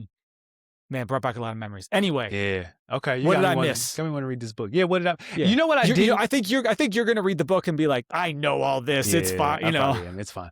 What I didn't realize about this song is when I hear the beat. Initially, I thought it was like him pretending that like nothing was wrong. Like, oh, what did I miss? It's really about someone being close to you and you realizing it like they were a snake. Like, what did I miss to not? What did I miss? Yeah, to not realize that you didn't mean well for me. I was like, oh, I missed that. Yeah. Some people are saying that this is about LeBron, but I feel like a lot of these records, unless it's a clear shot, he's casting wide nets because he hates everybody. I mean, listen, do you blame him? No. I mean, really. Like, do you blame him? Right? No. Where it's like, and there's a reason why, like, the end of this, he's talking about, like, giving out verses and bookings to y'all. Like, there are a lot of artists. Like, how much did he have to do with ASAP's career? Who knows? I mean, he helped him out a little bit, but, like, Rick Ross, okay? Absolutely. Rick Ross should have nothing but wonderful things to say about Aubrey Graham. Absolutely. Future, who certainly did plenty on his own, but Future has gotten quite a bit from Aubrey Graham. There's a lot of artists who got a lot from Aubrey Graham, but also Aubrey Graham is taken from some artists, right? And what, I don't know if you've seen any of this stuff, but there are rumors and accusations that there's a lot of taking on this album. I saw one where it was like somebody said they submitted a beat and blah blah blah, and I heard the record and I was like, it's just because a lot of these trap drums sound the same. Like, that's not he didn't take anything. We'll get there. It's a song at the end where I'm like, yeah, you stole that. You think so? Yeah. It was what I think is notably interesting about this project over 4 is, like, who's not, like, there's no Yachty on here. I feel like Yachty got exiled a little bit. I mean, he's really kind of like, he's a little bit like just in his own. It's just him. It's just like this is what it is. Which I don't know. Like, I feel like, even though people want to say whatever about ghostwriting, people want to say, like, listen, hip hop is littered with examples of, we'll call it inspiration, call it you need a boost every so often. Go talk to Nas about Untitled and Jay Electronica and Stickman. Go talk to Jay about how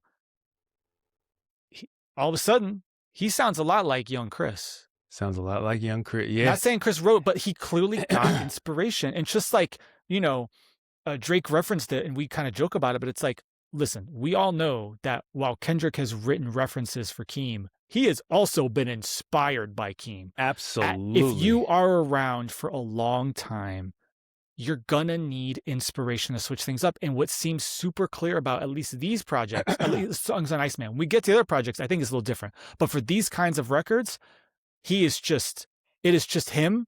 And so I think you end up getting is producers are bringing him Drake type beats, basically. Drake type beats, yeah. Right, where it's like, I'm bringing you, and so you get a lot of these, yes, we're going to have the sped up, we're going to have the pitch sample, and we're going to filter it, and we're going to do the beat switches, and it's like, yeah, I get it. And a lot of this is well produced, but it's like, okay, we understand, Yeah, but like, Drake is so sensitive, I think, now to the ghostwriting or whatever allegations, that it's just like, nah, man, I don't think there's hardly any. If there's, I mean, I'd be,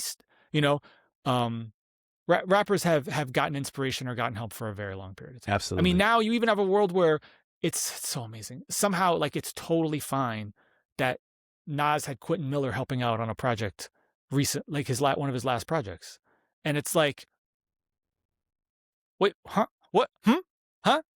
The problem is people love Nas, so they don't care. They don't care. Yeah, it's a hook, so that doesn't count. Right. So and I don't care, simply because I've just been saying this for years. Like, if you really think about it, and you think about all that an artist has to deal with, I have a hard time finding space to be creative. So I can only imagine if you're being pulled in a million and one different directions, like, when do you have time for that? You kind of have to submit records like, okay, what are we doing on this? There's other people like giving you at least skeletons. And I'm not just, me saying this is like, I'm not justifying it. I'm just dealing with reality, because I feel like people want, in the words of Marlo Stansfield, you want it to be one way. It's the other way. But it's the other way. It's also, for better or for worse, it's what he was taught. It's what Kanye was taught, right? Like, absolutely. Kanye came in the game ghost producing for D. Dot. There you go. So why would you be stunned that he's going to have people help him when it's later on? Tim came in the game doing it for Devontae Swing. That's right. And so why are we surprised when he picks up Danger, he picks up whatever else? That's right. Drake, listen, y'all. I mean, Wayne got a little sauce from Gilly back in the day, and Wayne got some sauce from Drake in the 07, 08, 09 era for Drake sure. wrote I'm Single. Just in general, it's very clear that's why he got brought in, right? Yep. So, like, whether it's right or wrong, like, this is, like, it's unfortunate because there are lots of artists who get brought in to help and they never make that leap. That's been part of the gamble, the bargain for such a long time, right? Weeknd saw that he paid whatever dues he had to, and he was able to eject out. Pivot out, yeah. And even that, Kissland bombed. And if he doesn't reinvent himself with I Can't Feel My Face, who knows what we think about Weeknd now. Sure. Yeah. Right? Yeah. There's any number of artists who this has happened to. I'm not saying it's right or wrong. I'm saying it is true. That's it. Right. That's it. That is true. We just got to deal with like the reality and the truth of how the industry works. This is long. It's unfortunate. But it is true. Yeah, it's unfortunate, but it is what it is. If anything, you buying the Kool-Aid and thinking that these artists are all 100% independently creative in this way, it's just, I got a bridge to sell you. I got a couple bridges to sell you. I also don't want it. Like, sure. Give me people who are working with other folks and getting ideas and inspiration and doing whatever. Like, come on, man. Sure. Yeah. All right. I'm with it. All right. Plot twist. This was previewed back in 2024. So this is definitely ICEMAN V1. This is fine. I'm bored. You know, I like the production. Sort of. But I don't know if this is the energy I want from Drake at this point in the project. Yeah. Yeah. It's fine. It's fine. I don't really need to listen. We all suspend disbelief with rap. I don't there's a certain line where it's like, all right, Drake. Sure. Listen, do I believe that do I believe that Drake is around, nefarious individuals? Yes, absolutely. Do I believe that there are ties to street gangs? 100. Yes. Does that mean he's what was Carlton's name on the episode of Fresh Prince when he was in the hood? What was his name? Like Crazy C or something like that. And he had the bandana tied around his head. Like, I don't know. Sure, go for it. Whatever, however, whatever you feel like you have to do. But I don't need it. I don't like this. I don't like this record. I'm good. I don't really need the, he gets the Caribbean flow at the end of this record. I'm like, all right, that's fine. I'm good. All right. Now we switch it up again. Too Hard for the Radio. Another 2-part record. Okay. Yep. Produced by OZ and a bunch of people I've never heard of. So, man, let me tell you, it's been really hot here. Incredibly hot. Summer is basically here. And you would never know that this was an album dropping in spring. The album feels really cold. Yes. The album was supposed to come out in the fall. I just, don't know what to tell you. And so, go ahead. No, you got it. Go ahead. And so here we are. We're in the back half of the album. We finally have an up-tempo summer banger. Yep. Let's go. Yep. For the love of God, the first part of this song should be a full song. It should be. Listen, I got a mind-blowing idea for everybody. Remember when we used to do remixes? The second half of this would be a great remix, but do the first half as an actual finish the song. Yeah. I'm not mad at that idea of that being the remix and then getting a Bay rapper or something on there. Like, yeah, go for it. I'm with that. Yep. I think the video. We've talked a little bit about these videos. The video for this completely gets the vibe wrong entirely. I was gonna say this should be like what Not Like Us was. Around a lot of people, outside, lots of palm trees, you're around people, but instead, again, Drake is isolated. The only time you see him with people, he's always been with. He's just not amongst the people the way that Kendrick was in the Not Like Us video. And again, like this whole thing is to combat that. Like he's listening to Not Like Us, fuming, steam coming out of his ears because he's like, yo, I have all these connections to the West Coast. I'm going to make a song like this too. And There's a lot of controversy. Some people love it, some people hate it. I like it. Oh, really, I think this record is a total standout, especially Yeah. the first half. Like the second half is good. I think some people like the second half better. But I think the first half is like, this is actually like, yeah, Drake used to make these kinds of records. This is a layup for the summer. He's got maybe actually he's got quite a few records that could go. This is one of the records that could go outside. I think this is a great example of how like marketing and releasing an album has changed so quickly and changed so dramatically, where 5 years ago, of course, this is one of the singles. Yeah, for sure. 10 years ago, definitely like this, absolutely, right? But now, where you're relying, especially first week, so much on your diehard fans to run up those numbers. Yeah. That you end up in a world where like it's just I just cannot believe the idea that Janice STFU might go #1. Like that's just an astonishing idea to me, because Too Hard for the Radio is one of those things where, first of all, it's in the second half of the album, so the casuals are going to lose them a little bit. Yep. You know, this should be a full song, and it should be track 4. I don't know what we're doing here. Yeah, the casuals are going to find this because of the records that go viral. Right. The virality of the records. They're like, oh, this is, and they're going to find it that way. Yeah. Which is to your point, is how things have changed, where the label and the artist already had, you hear stories of artists from the 90s, in 2000s and before.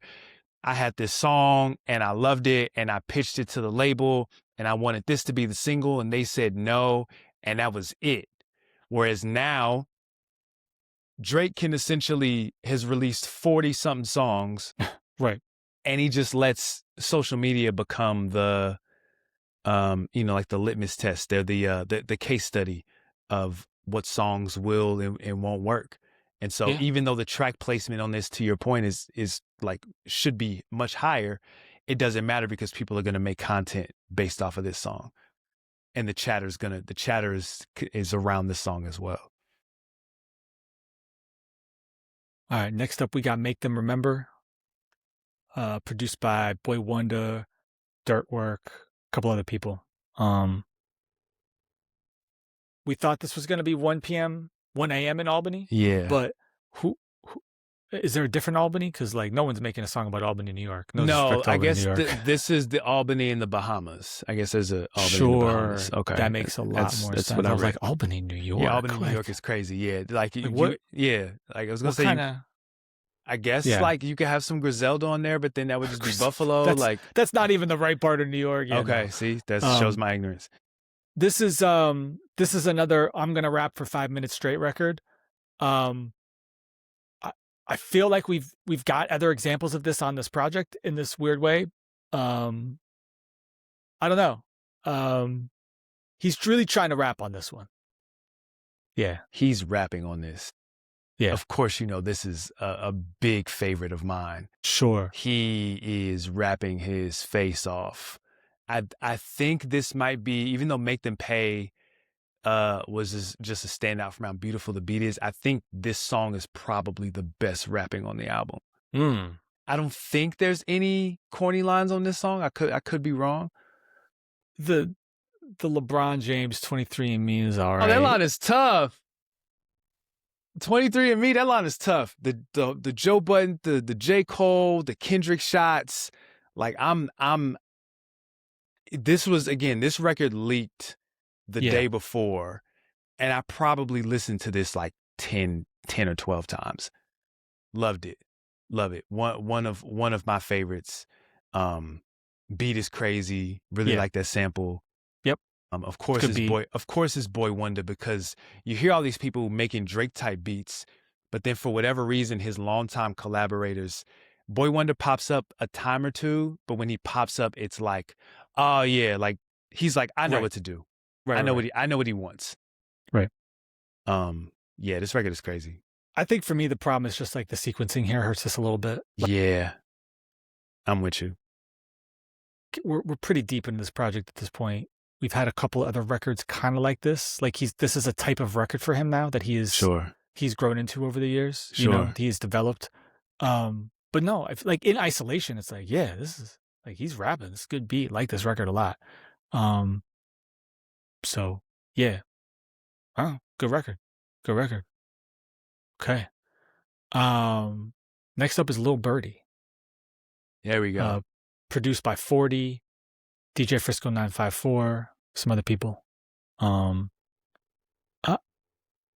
I don't really know what Drake is doing on this record. This is Florida. This is Yeah, like Kodak. I mean, I knew I didn't like Florida, so thank you for confirming that.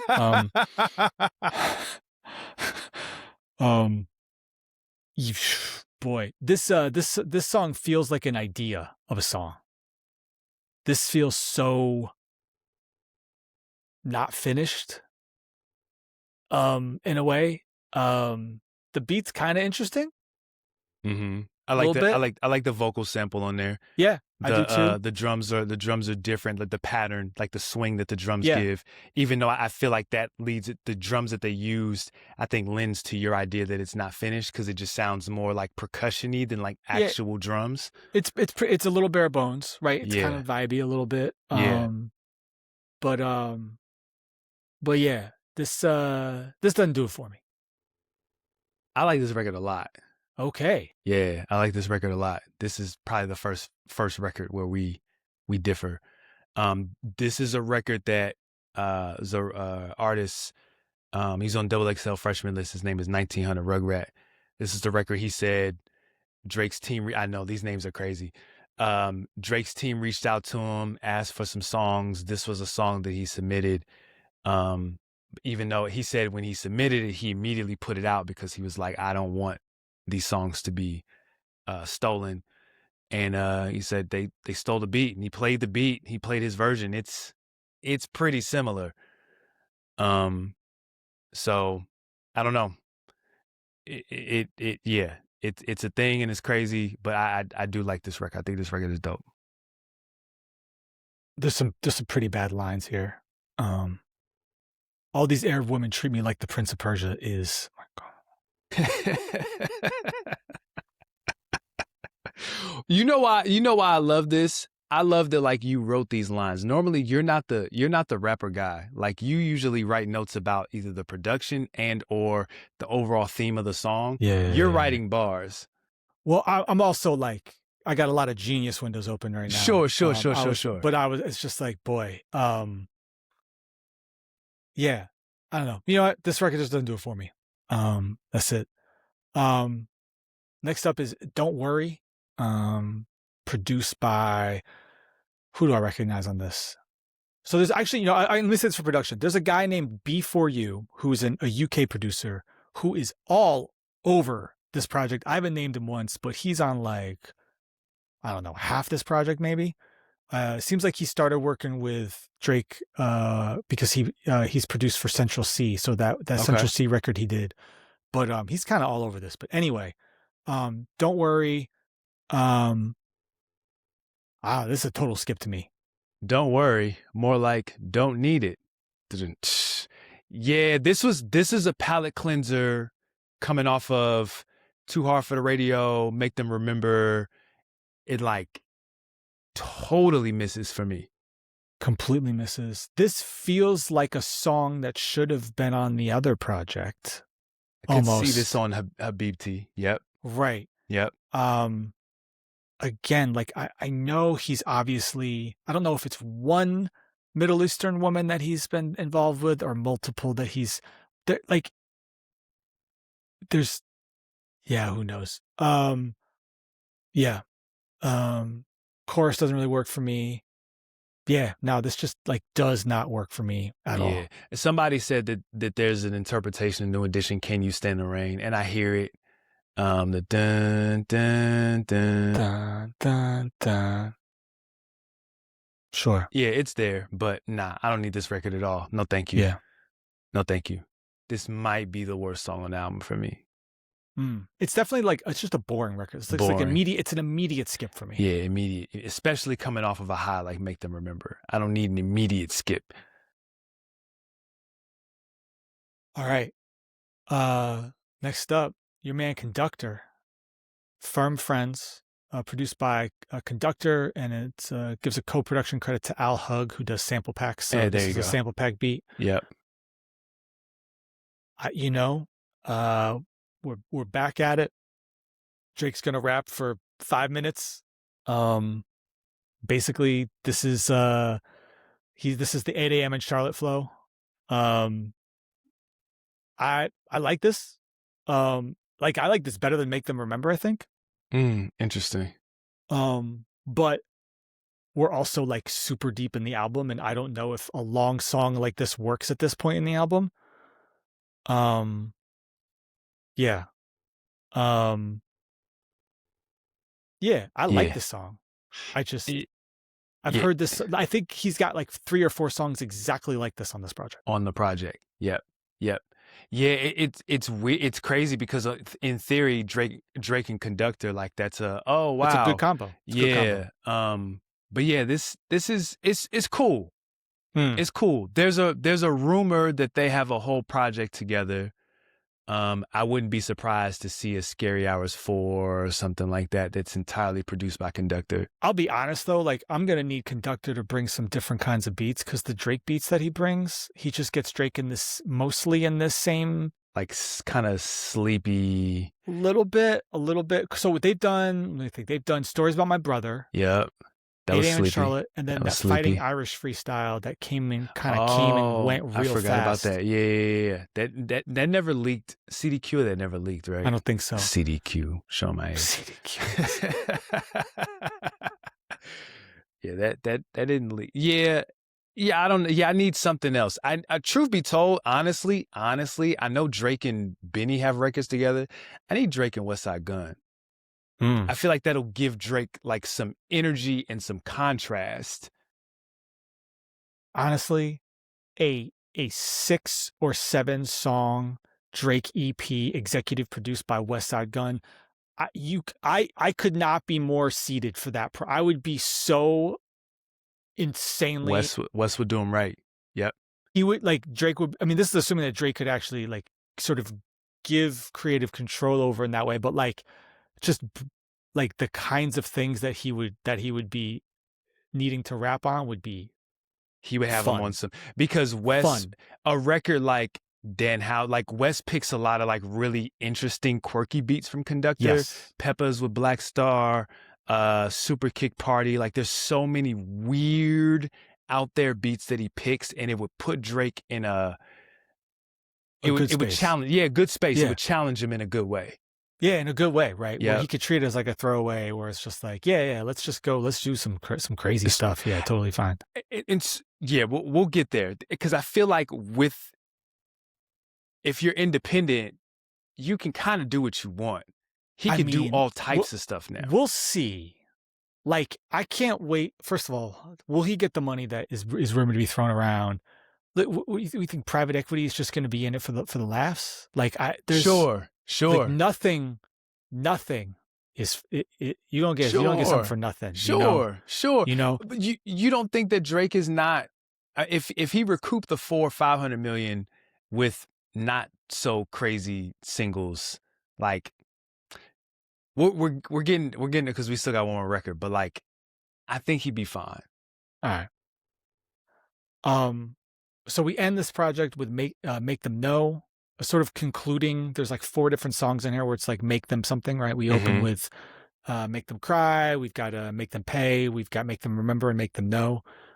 This is produced by who do I got? I think I got Oz, OZ, and just like, I'm not even exaggerating, I think 10 other producers.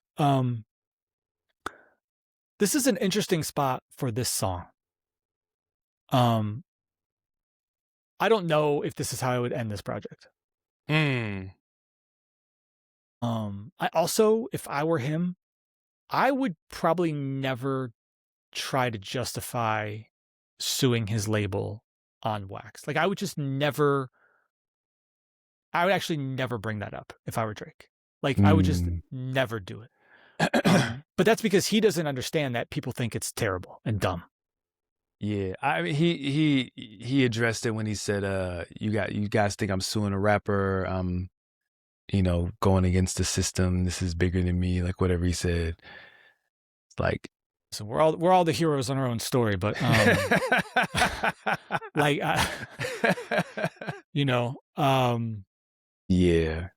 Yeah.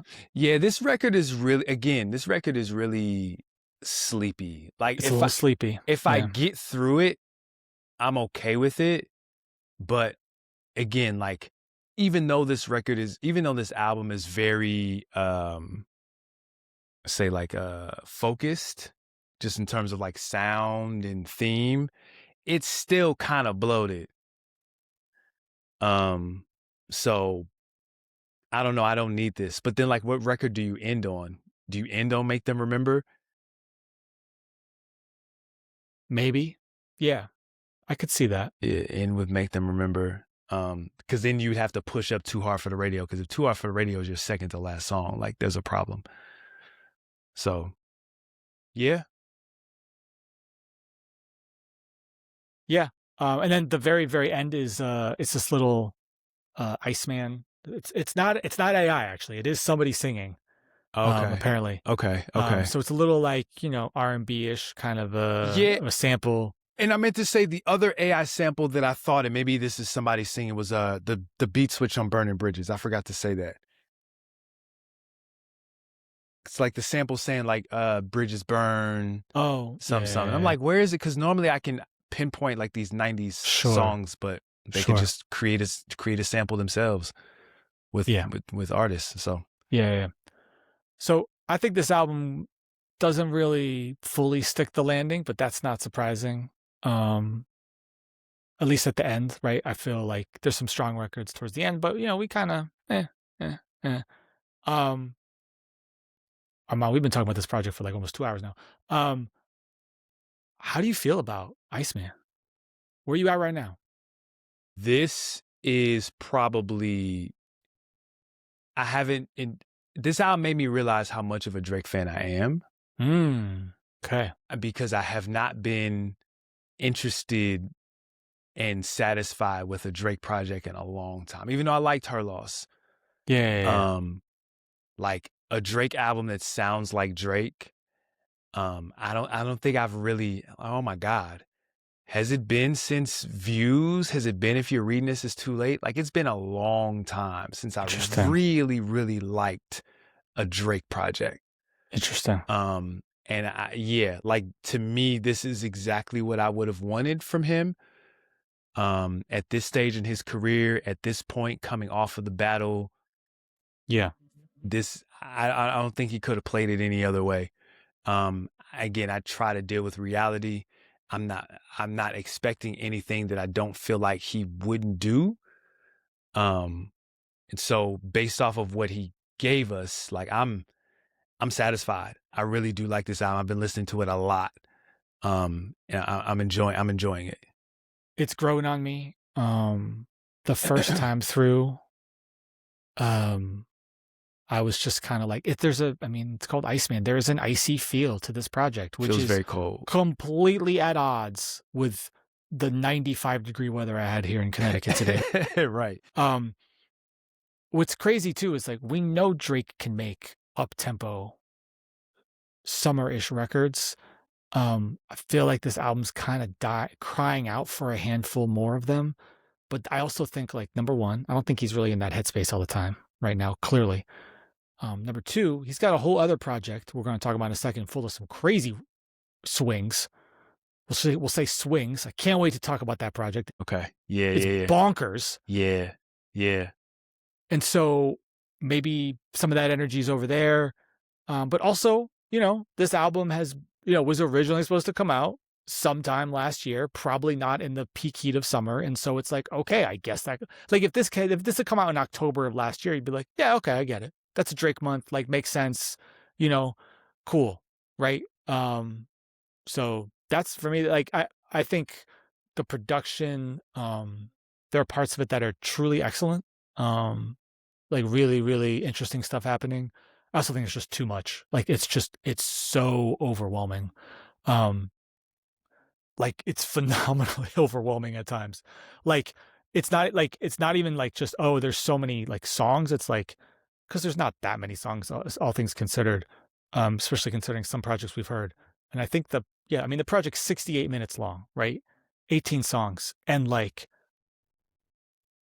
especially, I think it's funny. The beat switches kind of like slow down once we get towards the very last run of the project a little bit.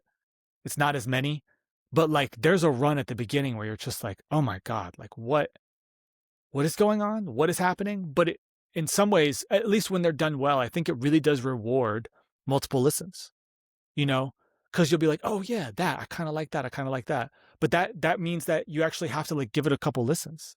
I think like the first run experience is actually like, if you're sort of a semi-casual, or maybe like you're not a hardcore Drake stan, like if you're just like comes out, you press play and you're kind of like, okay, you might listen to a little bit. Okay, cool. Let me skip to the next record. Like, I think that's actually just like a bad like experience to like try to sample this album. Like you actually just kind of have to like listen to it all the way. Yeah. Through. Truly. Agreed. To make up your mind. Yeah. You cannot sample this album to get a feel. Now, there's another project we'll touch on today where it's like, yeah, you can sample that project and know exactly what you're getting, and that's totally fine. ICEMAN is not like that. No. And I mean, based off of the subject matter, like I feel like that I wouldn't be surprised if that was intentional. You think Drake's going to tour? Yes. Absolutely.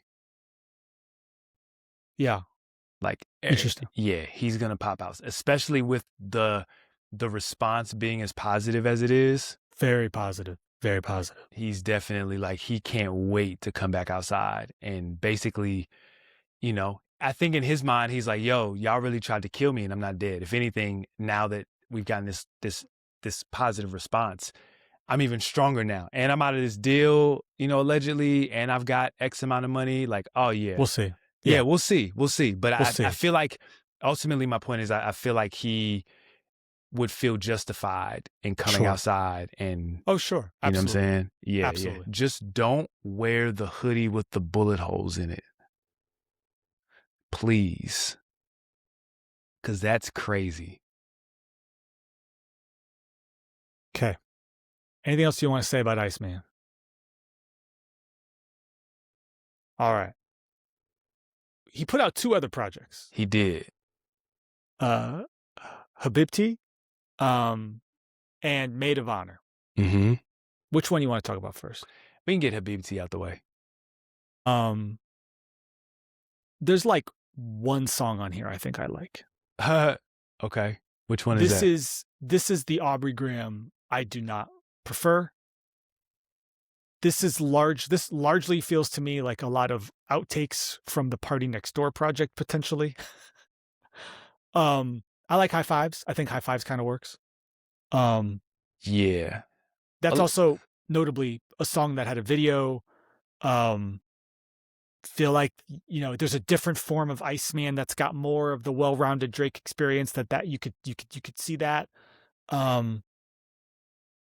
Yeah, man, I don't know. The intro is astonishingly bad. Sexy Red has one of the worst guest appearances. Oh, stop. On Her Not There that I have heard in some time. It's so bad. I'm actually not mad at it. Oh, I'm not mad at it.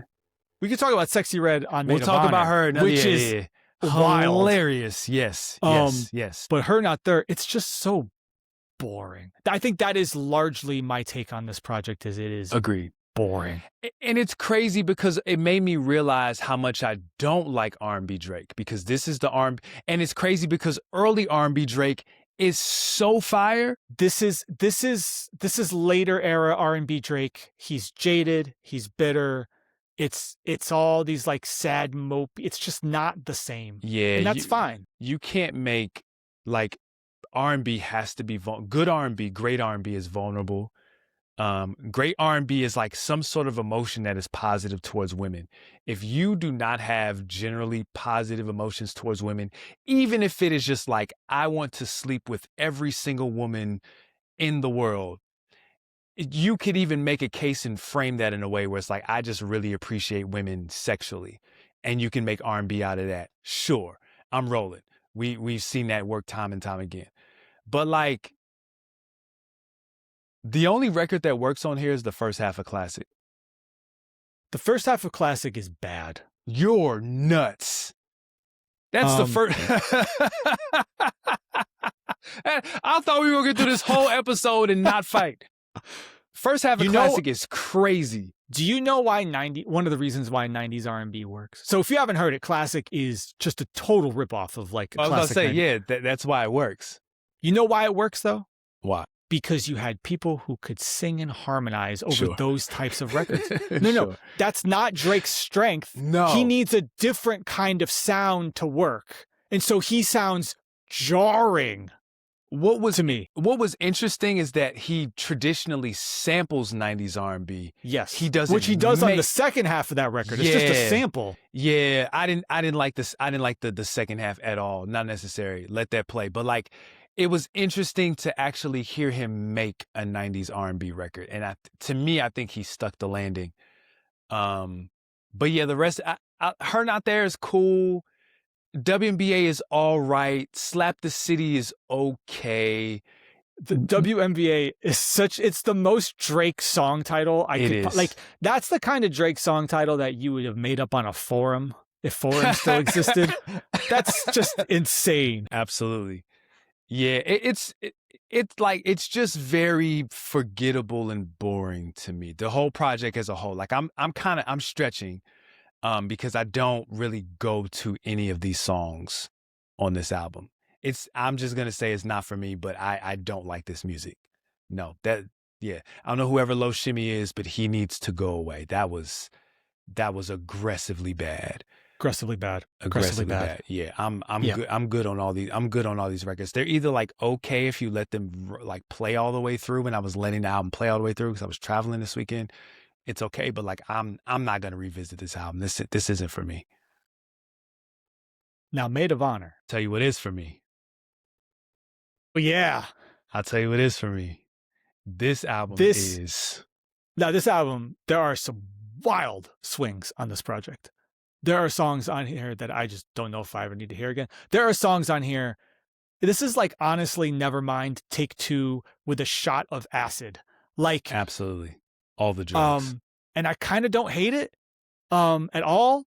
You need to be outside for this record. If you listen to this with headphones and it's like 9 o'clock at night and you're at your house, nope. Yeah, there's a video that went on. This is why I don't like hip hop media. And sometimes I really wrestle with, being behind a paywall versus like publicly because there was an NFR podcast. I'm gonna just call them out. They have a video that went viral where they were listening to Cheetah Print, and it's just like two corny, pale white men who clearly have not you, because I know you enough to know you had a point where you were outside at one point in your life. Yeah, you went to UConn, man. I know. I can gather. Where like they're just like. I don't know where, like, you will never be anywhere near where this song is supposed to be played at. And that's kind of what online for a lot of this stuff was like, especially with Made Honor, you cannot listen to this song in headphones. You can, but you're doing yourself a disservice. I gotta just tell you how wild it is. This man, the album cover has his mother's face on it. Crazy. And the first song is called Ho Face. All right. Like, you gonna hear my hot take? My hot take is that his therapist gets a lot of money from Drake. Sure. Like, there's a lot of unpacking that she can do. Sure. I mean, you look at it, it's his mother. I mean, his father, him and a childhood pic of him and his father, right. Transposed. For this project is crazy, man. I have not played any songs throughout this. We need to play a couple records off here because if people haven't, just to understand the swings that are happening here, I think Ho Face kind of works. Ho Face is top 3 out of all 3 projects. Ho Face is amazing. Okay, now hold on. I love Ho Face. What am I supposed to think about? Jump ahead here a little bit. Already, I was just like, turn it up. Way you keep biting your toes. What's gonna be left for me when I want some? Jump ahead a little bit. About back home, did you forget? About back home, did you forget? It's okay. People think they know where this is going, and they don't. Oh, yeah. About back home, did you forget? About back home, did you forget? About back home, did you forget? Did you forget? No, not like that. Yeah, it's like that. That's so crazy. Those strings are nuts. Oh, that record is... Someone's been listening to like 90s Miami. Oh, yeah. Like there's some... Oh, yeah. Yeah. Oh, yeah. Some regional inspiration throughout this project. Road trips. Road trips, yeah. The drums on the drums on road trips are crazy. Be on the trapping phone. When these synths kick in, whoa, never know. Won't cry, won't shed a tear. I said all year on my ass near. Okay. Praise, fame, and currency exchanges. Don't stick around here and stay. I didn't even get the whole thing. It keeps going. That's a song you do a line of coke to. No. This is outside tweaking is kind of wild for Drake. Let me all of these OnlyFans models on the gram. If I slide in the D. First of all, that's the most interesting percussion that he has rapped over in forever. And like, I even say when the beat switches and Stunna Sandy gets on, she smokes her verse. Hold on. And Big geezer. Oh, what? Outside tweaking. Yeah. We could be outside tweaking. Fly Stunna Sandy to Ibiza. Fly Stunna Sandy. It's very clear that Drake wrote this, but it's fine. It doesn't matter. Yeah, it doesn't matter. No, it's fine. So I saw it's even harder to find the credits for Maid of Honor than it is for ICEMAN, but I saw an interview that Billboard put up just before we went live with Gordo, who worked quite a bit on Honestly Nevermind. Gordo's on apparently 9 of these records. Like this is a Gordo. Yeah, this is a Gordo. This is totally honest. This is very clearly Honestly Nevermind Take 2. Yeah. Just even weirder. Yeah. Frankly. Yeah. Like there's no Jimmy Cooks to be found on here. No. And in fact, well, hold on. We gotta talk about the closing record, which is the craziest Drake song he's ever made. You're gonna have to convince me on this one. I do not. Okay. It's weird. I don't know if it works, but we'll get there. But Cheetah Print is one of the funniest records. Cheetah Print is crazy. Cheetah Print is crazy. Somewhere Luke Skywalker, 2 eyes. Oh, is smiling. Come on. This thing. Can I get consent? I am a gentleman. Okay. Can I get consent? It's crazy. No, hold on. Where this gets really crazy, I gotta jump ahead. You gotta jump ahead. This is also crazy. I leave a print. How did he not do a video for this? I'm saying. All right, hold on. That shit there is very... And smack that ass. Till I leave a print, I'll smack that ass. We're about to get smack to that ass until it's cheetah printed down. It's getting close. Here we go.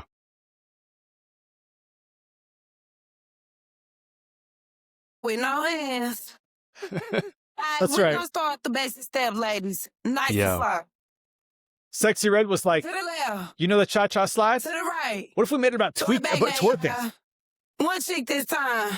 With the string hits. Slow down there, y'all. With the stab, adding the stab. The stab is killing me. The stab is absolutely killing me. Drake's real. There's just risks everywhere.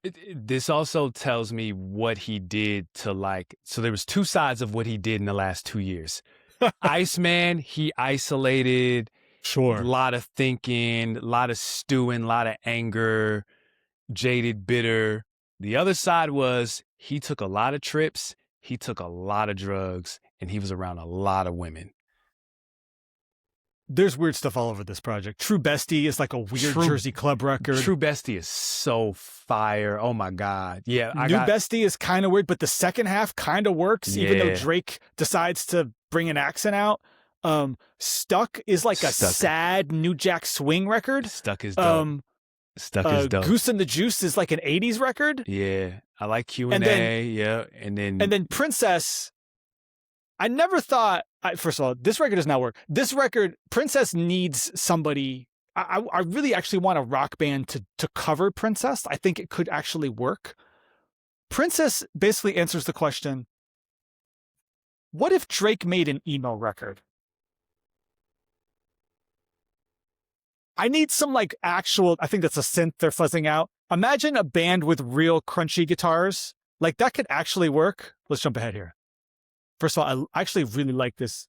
Like that just sounds dope to me. I'm like, kind of want to like sample that in a weird way almost. Okay.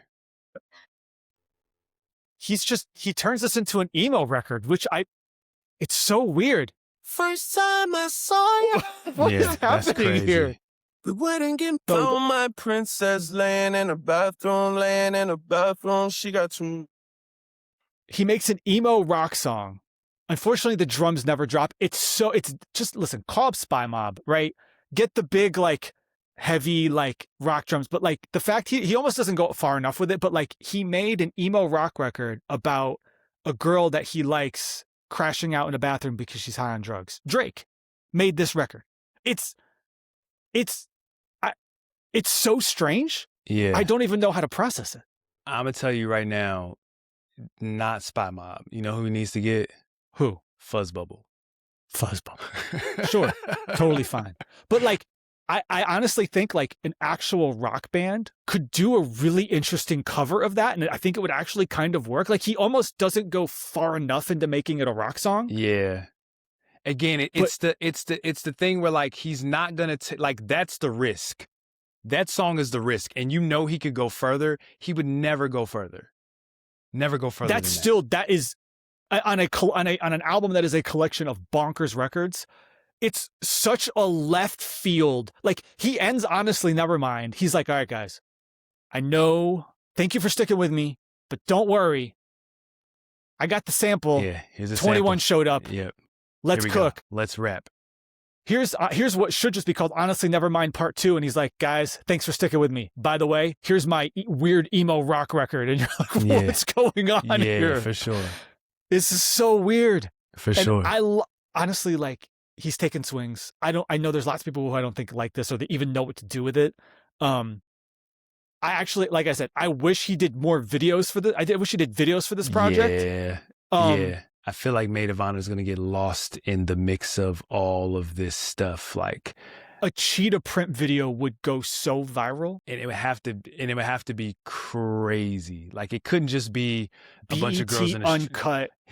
I mean, there would be elements of that for sure, but I just see something really out there. Like, yeah, like you're in a strip club, but it's like through the perspective of somebody who's just on a lot of drugs. There's a lot of like animation and just like lots of colors. Could be super crazy. Yeah. That's my thought. But yes, the first 4 songs easily, and even which one sounds better in the context of it kind of does. Yeah, it kind of does. It sounds better. Yeah. We didn't even mention I mean, you know, this is where I think like. All right, if I go back and I listen to 90s like dance hall records, when you actually listen to their lyrics, you're like, oh my God, like what is this? Yeah, it's crazy. Crazy. I think Drake grew up listening obviously to a lot of those records. So sure. I don't know if he realizes how jarring it is when he makes a record called BBW. And the lyrics are really about, listen, girl, I'm going to need a new bed. Okay. Because like Drake, we are, what?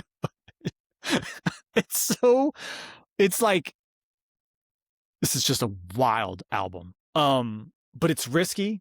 It's fun. It's weird. It's different. I just want to give Drake his flowers for trying stuff. Yeah. Like after giving you ICEMAN, which sounds exactly how you're going to say. It's like, it's all the Drake rapidy rap turned up to everything. You like beat switches? Here's 4 of them on one song. You like this record? I got 5 records where I'm rapping without a hook. Like, I'll give it all to you. Yep, and then he's got this other outlet where it's like, guess what? I'm going to be weird as hell. Yeah. I'm gonna do a New Jack Swing record. I'm gonna interpolate the cha-cha slide. Like, I'm gonna make an emo rock record. I laughed when I heard Cheetah Print. I laughed so hard because, like, I was already like, okay, you know what? I kind of like Koface. Road Trips kind of goes. Outside Tweaking is weird. And then we get to the beat on Cheetah Print. You're like, oh, okay, wow, this is really like this kind of record. And then Sexy Red pops up. And I literally was I was almost sad that they didn't just actually sample Cha-Cha Slide. They interpolated it. Yeah. Honestly, like, when she has the breakdown, if they would have used the Cha-Cha Slide, that would have sent me over the edge. That would have been amazing. Yeah. Just embrace, this is supposed to be corny and weird and different. But even look at how excitedly you're talking about I know, Drake because it's different. Well, man. that's it's what I'm saying. different. Like, when is the last time we did that with a Drake album? Right? Honestly, Nevermind. Honestly, Nevermind was definitely different. Sure. Her Loss was like, that was like some of the best, like, tough guy Drake raps that we had ever heard. Like, that was like the pinnacle, I think, of that. And I wonder if Her Loss is kind of this, like, 8 a.m. in Charlotte, Scary Hours 3, like, that's kind of era of rapidy rap Drake. I'll be curious to see what he does next. Like, maybe he'll just double down and this is just like the kind of stuff we're going to get from him. I think so.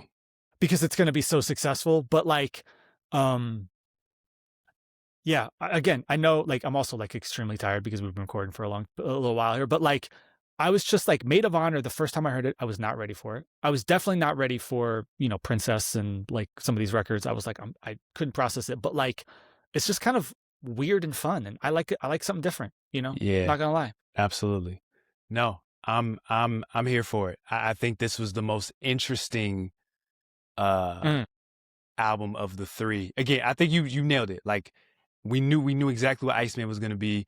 Habib T, sure. Like, for people who like that Drake, fine. Definitely not for me. I did not enjoy much of it at all. But this was, it was Drake, but it's not Drake. This is even far. What I think is so interesting is, like, it pushes the envelopes beyond what Drake normally does so much further than Honestly Nevermind. Honestly Nevermind sounds safe compared to this. Sure. Yeah, I went back and listened to it preparing for. Yeah. And I was like, oh, wow. Okay, it's different. Not as risky as you think. No, it's not. No, Maid of Honor is now officially on the, like, whoa, like, that's a real left field kind of record. Yeah. I don't know. We'll see. Like, here's the one thing I want to leave you with. Like, so I think the advantage to putting out 3 albums at once is you get the shock value you get out of the deal. What I would be curious to see is the idea of, like, trying to, like, capture everybody's attention in an onslaught for 1 week. All right, I get that as a strategy, but, like, can you make that last? Because I think that there are records. I mean, I'm just even just looking at Maid of Honor. There are records here that, like, could do something interesting. There are things that could go viral, but, like, there's only so much capacity for attention, and people are going to move on to the next thing eventually. So, like, does putting all this music out at once means that, yeah, you get the shock and awe of the first week and you get out of your deal, but then, like, what happens next? Because you can't shock and awe everybody for 4 weeks at a time. Like, it just doesn't work that way. Sure. I think because there's so many narratives and so many things to talk about, good and bad on both sides, there is an opportunity there to extend it beyond the first week. It was very interesting to see him, like, front load all those videos, right? Normally you would kind of, like, stagger those out. He just dropped everything at once. I don't know, we'll see what, we'll see how this goes. I'm curious and I'm interested, and I haven't been curious as it relates to Drake in a long time. Haven't been curious outside of, like, not unsure of what he's going to do, but, like, now the curiosity is from, you've got some options. You do. What I think is really interesting about a record like Maid of Honor is, like, initially when these albums came out, because I said, I was like, my theory was like, this was just meant to be one project. Like there's nothing from Maid of Honor that I could imagine fitting in with Iceman. Like it's just not possible. There are a couple records from Habibti that you could say, like, you could say High Fives, you could like that, you could imagine things where it fits in, but like I'm trying to imagine, like, you wrap up, Firm Friends, and then you go right into Ho phase, and it's like that just doesn't work at all. Sure. And like the interesting thing to me about Maid of Honor is like he's now pushed that kind of thing that he can do so far afield from his other stuff that, like, let's say his next project, he was like, I want to give everybody, it's me a classic, like something for everybody for all of my different sounds. Like they've now pushed so far astray. It's like on the one end, he's rapping for 5 minutes over a Conductor record. On the other end, it's him and Sexy Red interpolating Cha-Cha Slide. They're so vastly different. That's like really challenging to fit into one project now. That's what I'm saying. I feel like you're going to get this. Yeah. I feel like you get this. You'll get 2 projects. Each one is like between 10 and 15 tracks. And it'll just be, if it's all together, it's bloated, but separately, it seems or could feel focused. Because in a way, Maid of Honor feels, even I said that earlier, like this feels more focused, like the most focused out of the 3, right? And where the focus works. Kind of, yeah. I mean, it's too bad he doesn't have like in the way he has like the Scary Hours kind of brand. It's too bad he doesn't have the equivalent for like these kind of like these kind of like records where it's. I mean, like we jokingly used to say like the Caribbean Jams records, and there's a couple Caribbean Jams records on Maid of Honor, but like that's not the focus. Actually, these are Miami bass records more Miami than bass, in some house, case. Right. It's juke, like it's different, and so it's almost like, because you can imagine a world where it's like, the equivalent of like let's say he did a Scary Hours 4 and it was like 5 tracks or something, because he's got that kind of like brand built up. It's almost too bad he doesn't have something the equivalent on the like the club side, because it's like you can imagine it's like, oh, he's going to put another album out, but it's like summertime, so guess what, actually here's like 5 bonkers attempts at club records, and it's like, oh, okay, sure, cool, because like, do I need a 15 track 60-minute Drake version of Maid of Honor? I don't know, like we might run out of steam there, but like in a shorter amount it really works. Sure. Yeah, I mean, you could give me the first 5 songs into True Bestie, Stuck. Yeah, call it a day. Yeah, sure, call it a day. Like that, yeah. I just don't think he's just bloated. Yeah. He's just it's just maximizing its opulence. It's over the top. Like, I'm gonna give you these 14 records. You're going to like 5 of them, and they're okay with that. Yeah. I can't wait to see the Patreon response when they realize the most excited I got during this entire episode is over Maid of Honor. I'm never gonna hear the end of it. The Patreon isn't really talking about Maid of. Maybe we could turn them around. No, it's fine. Because listen, like I said, I think I've probably listened to Iceman maybe more, but I've also been prepping for this episode. I'll be curious to see what the what sort of the what the replay value is. Sure. But Iceman's just like a lot too. It's hard to like dip in and out of Iceman. You can dip in and out of any of these tracks. If you like a one record off Maid of Honor, totally fine. You can just dip in, 4 minutes later you're out, whatever. I feel like with Iceman it's a little bit more of a commitment. Sure. Because there's so much he's saying. Yeah. So much he's saying, so many things going on. It's like, I gotta be, whoa, hold on, got a beat switch, we got a thing, he's gonna switch this, gonna do this. Yeah, for sure. So overall, Aubrey Graham season finally dropped. We talked about the albums in general, but like overall, like, how you feeling about Drake right now? I think he hasn't been in this positive of a position in quite some time. I think that he played this as well as he could have.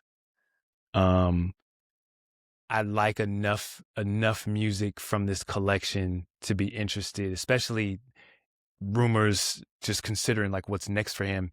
Like, he has options and opportunities to do something really unique and different. In my head, I'm like, would I want to go to an Iceman tour?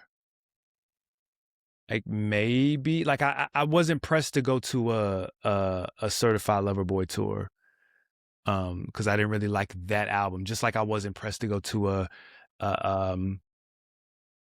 Morale, even though I went because Kendrick has a great live set, but like I didn't love the album enough to see it toured. Sure. Whereas like Tyler, Chromacopia, Call Me If You Get Lost, these are interesting albums that I would like to see toured. Like I think he did enough for me to be like, I want to hear some of these songs live. I would love to be in an arena and see Whole Phase, Cheetah Print. I was actually just trying to think like what's he gonna do? Because like the fans, the Rapidy Rap fans who are showing up for ICEMAN, we're gonna get to the Maid of Honor mini set and they're gonna be like, oh shit. Yeah. I mean, but that's Jay-Z, right? Like there's gonna be a point where he does, when I went to go see him do 444, like he's doing Big Pimpin', like he's doing the records, and I'm like, I'm not here for this. When you're rapping, when you're doing the third verse of Allure, I'm you're present. Yeah. I'm present and accounted for. So that's the problem with being Drake. You're catering to so many different people. Different people are there for different reasons, and it's just if he's catering to the audience that is not your thing, you just gotta wait. The biggest thing for me is whatever he does next, like listen, he's never gonna stop talking about the people he hates effectively. Oh, but no. like I would like it's time to not have that be the focus anymore. Like he did Iceman, he crawled back out, he's gonna go number 1, 2, and 3. He did it. Great.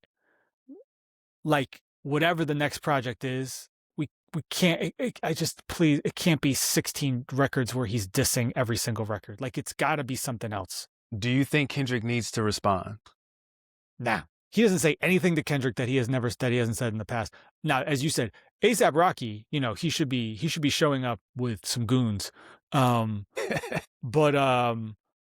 maybe he's also just like, maybe I sort of get the feeling like A$AP truly is just like, I think he thinks that Drake is just sad and pathetic to a certain degree. I know Rihanna thinks that. Of course. 100%. Of course she does. Yeah, 100%. But Drake did enough to A$AP that A$AP's got to say something. Yeah, Kendrick doesn't have to say anything. I'm just beyond like fascinated for whatever Kendrick will decide to do next. Absolutely. Yeah. I think the idea of go ahead. I was going to say, if you go by the TikTok theory for Kendrick, he's due for a more serious introspective album, right? He goes back to, he typically goes, it's every other. Yeah. Right. Yeah. So he's probably, GNX was not super deep in introspect. Obviously he's Kendrick. Sure. But like, it wasn't meant to be that. It was more accessible. Yep. So he's due for listen, Mr. Morale was an interesting album. Very emotionally impact. It was also a lot. I don't need Mr. Morale 2, but like I also have no idea where he is musically and what he's doing. Do you tell another I don't think story? he doesn't need to really talk about Drake at all. Yeah. No, I could still see like shots here and there. Oh, sure. Yeah, I can see shots here and there. But I think Kendrick had his moment in the sun, Super Bowl, victory lap, GNX is a victory lap. Drake gets his get back. Now he's having his moment in the sun. I think they will be connected similar to the way that Jay and Nas were for a very long time. But I really do think that this is an opportunity for both of them, or at least Kendrick, to move on. Yeah. And say, yeah, absolutely. Nobody's telling Kendrick to move on. Everybody's telling Drake to move on. But everybody's like, yeah, there's rumors like Kendrick's going to respond. It's like, actually, he doesn't need to. Like, he doesn't need to. He has said everything. We've talked about it a million times. Never mind the 1, 2, 3 of Euphoria. 616 in LA. Well, no, I was gonna say Meet the Grams. Oh, Meet the Grams. And then and Not Like Us. It's just even 2 years later, it's unprecedented. Staggering. Yeah. Staggering. Yep. There's a lot. There have been. I can't like. Euphoria is almost like semi-forgotten about because like it wasn't the record to finish it off or whatever, but it's like Euphoria would have been like the crowning achievement of most battles. Man, Euphoria is crazy. It is crazy. 616 in LA is crazy. It's crazy. Listen, 2 years later, Meet the Grams is still the most diabolical diss record ever created. I don't know what else to tell you. Is. It's a level of hate of it's beyond hatred. It's like like unpacking somebody from the inside out is just like, it's incredible. It's still the most unnerving, chilling this song I've ever heard in my life. I'll never forget the first time I played it for Marissa. The day it came out, we were driving to somebody's house, like it was like a housewarming party, and I was like, "You got to hear this record." And I played for, and she's just like, "Oh my god!" And by the end, it ended right as we pulled up to this person's house, and she was just like, "How am I supposed to go inside after that? Absolutely. What am I supposed to do with that?" It's like, you know, Anyway, I woke my wife up at 2:00 in the morning. Said, "Bet." Kendrick stepped on Drake's, because we watched Family Matters, like I put it on the big screen or whatever, and I was just like, nope, shocked. In a good way. Kendrick can do whatever he wants. I agree. Do whatever he wants. I agree. All right, man. Anything else you want to talk about? Not at all. We've talked plenty.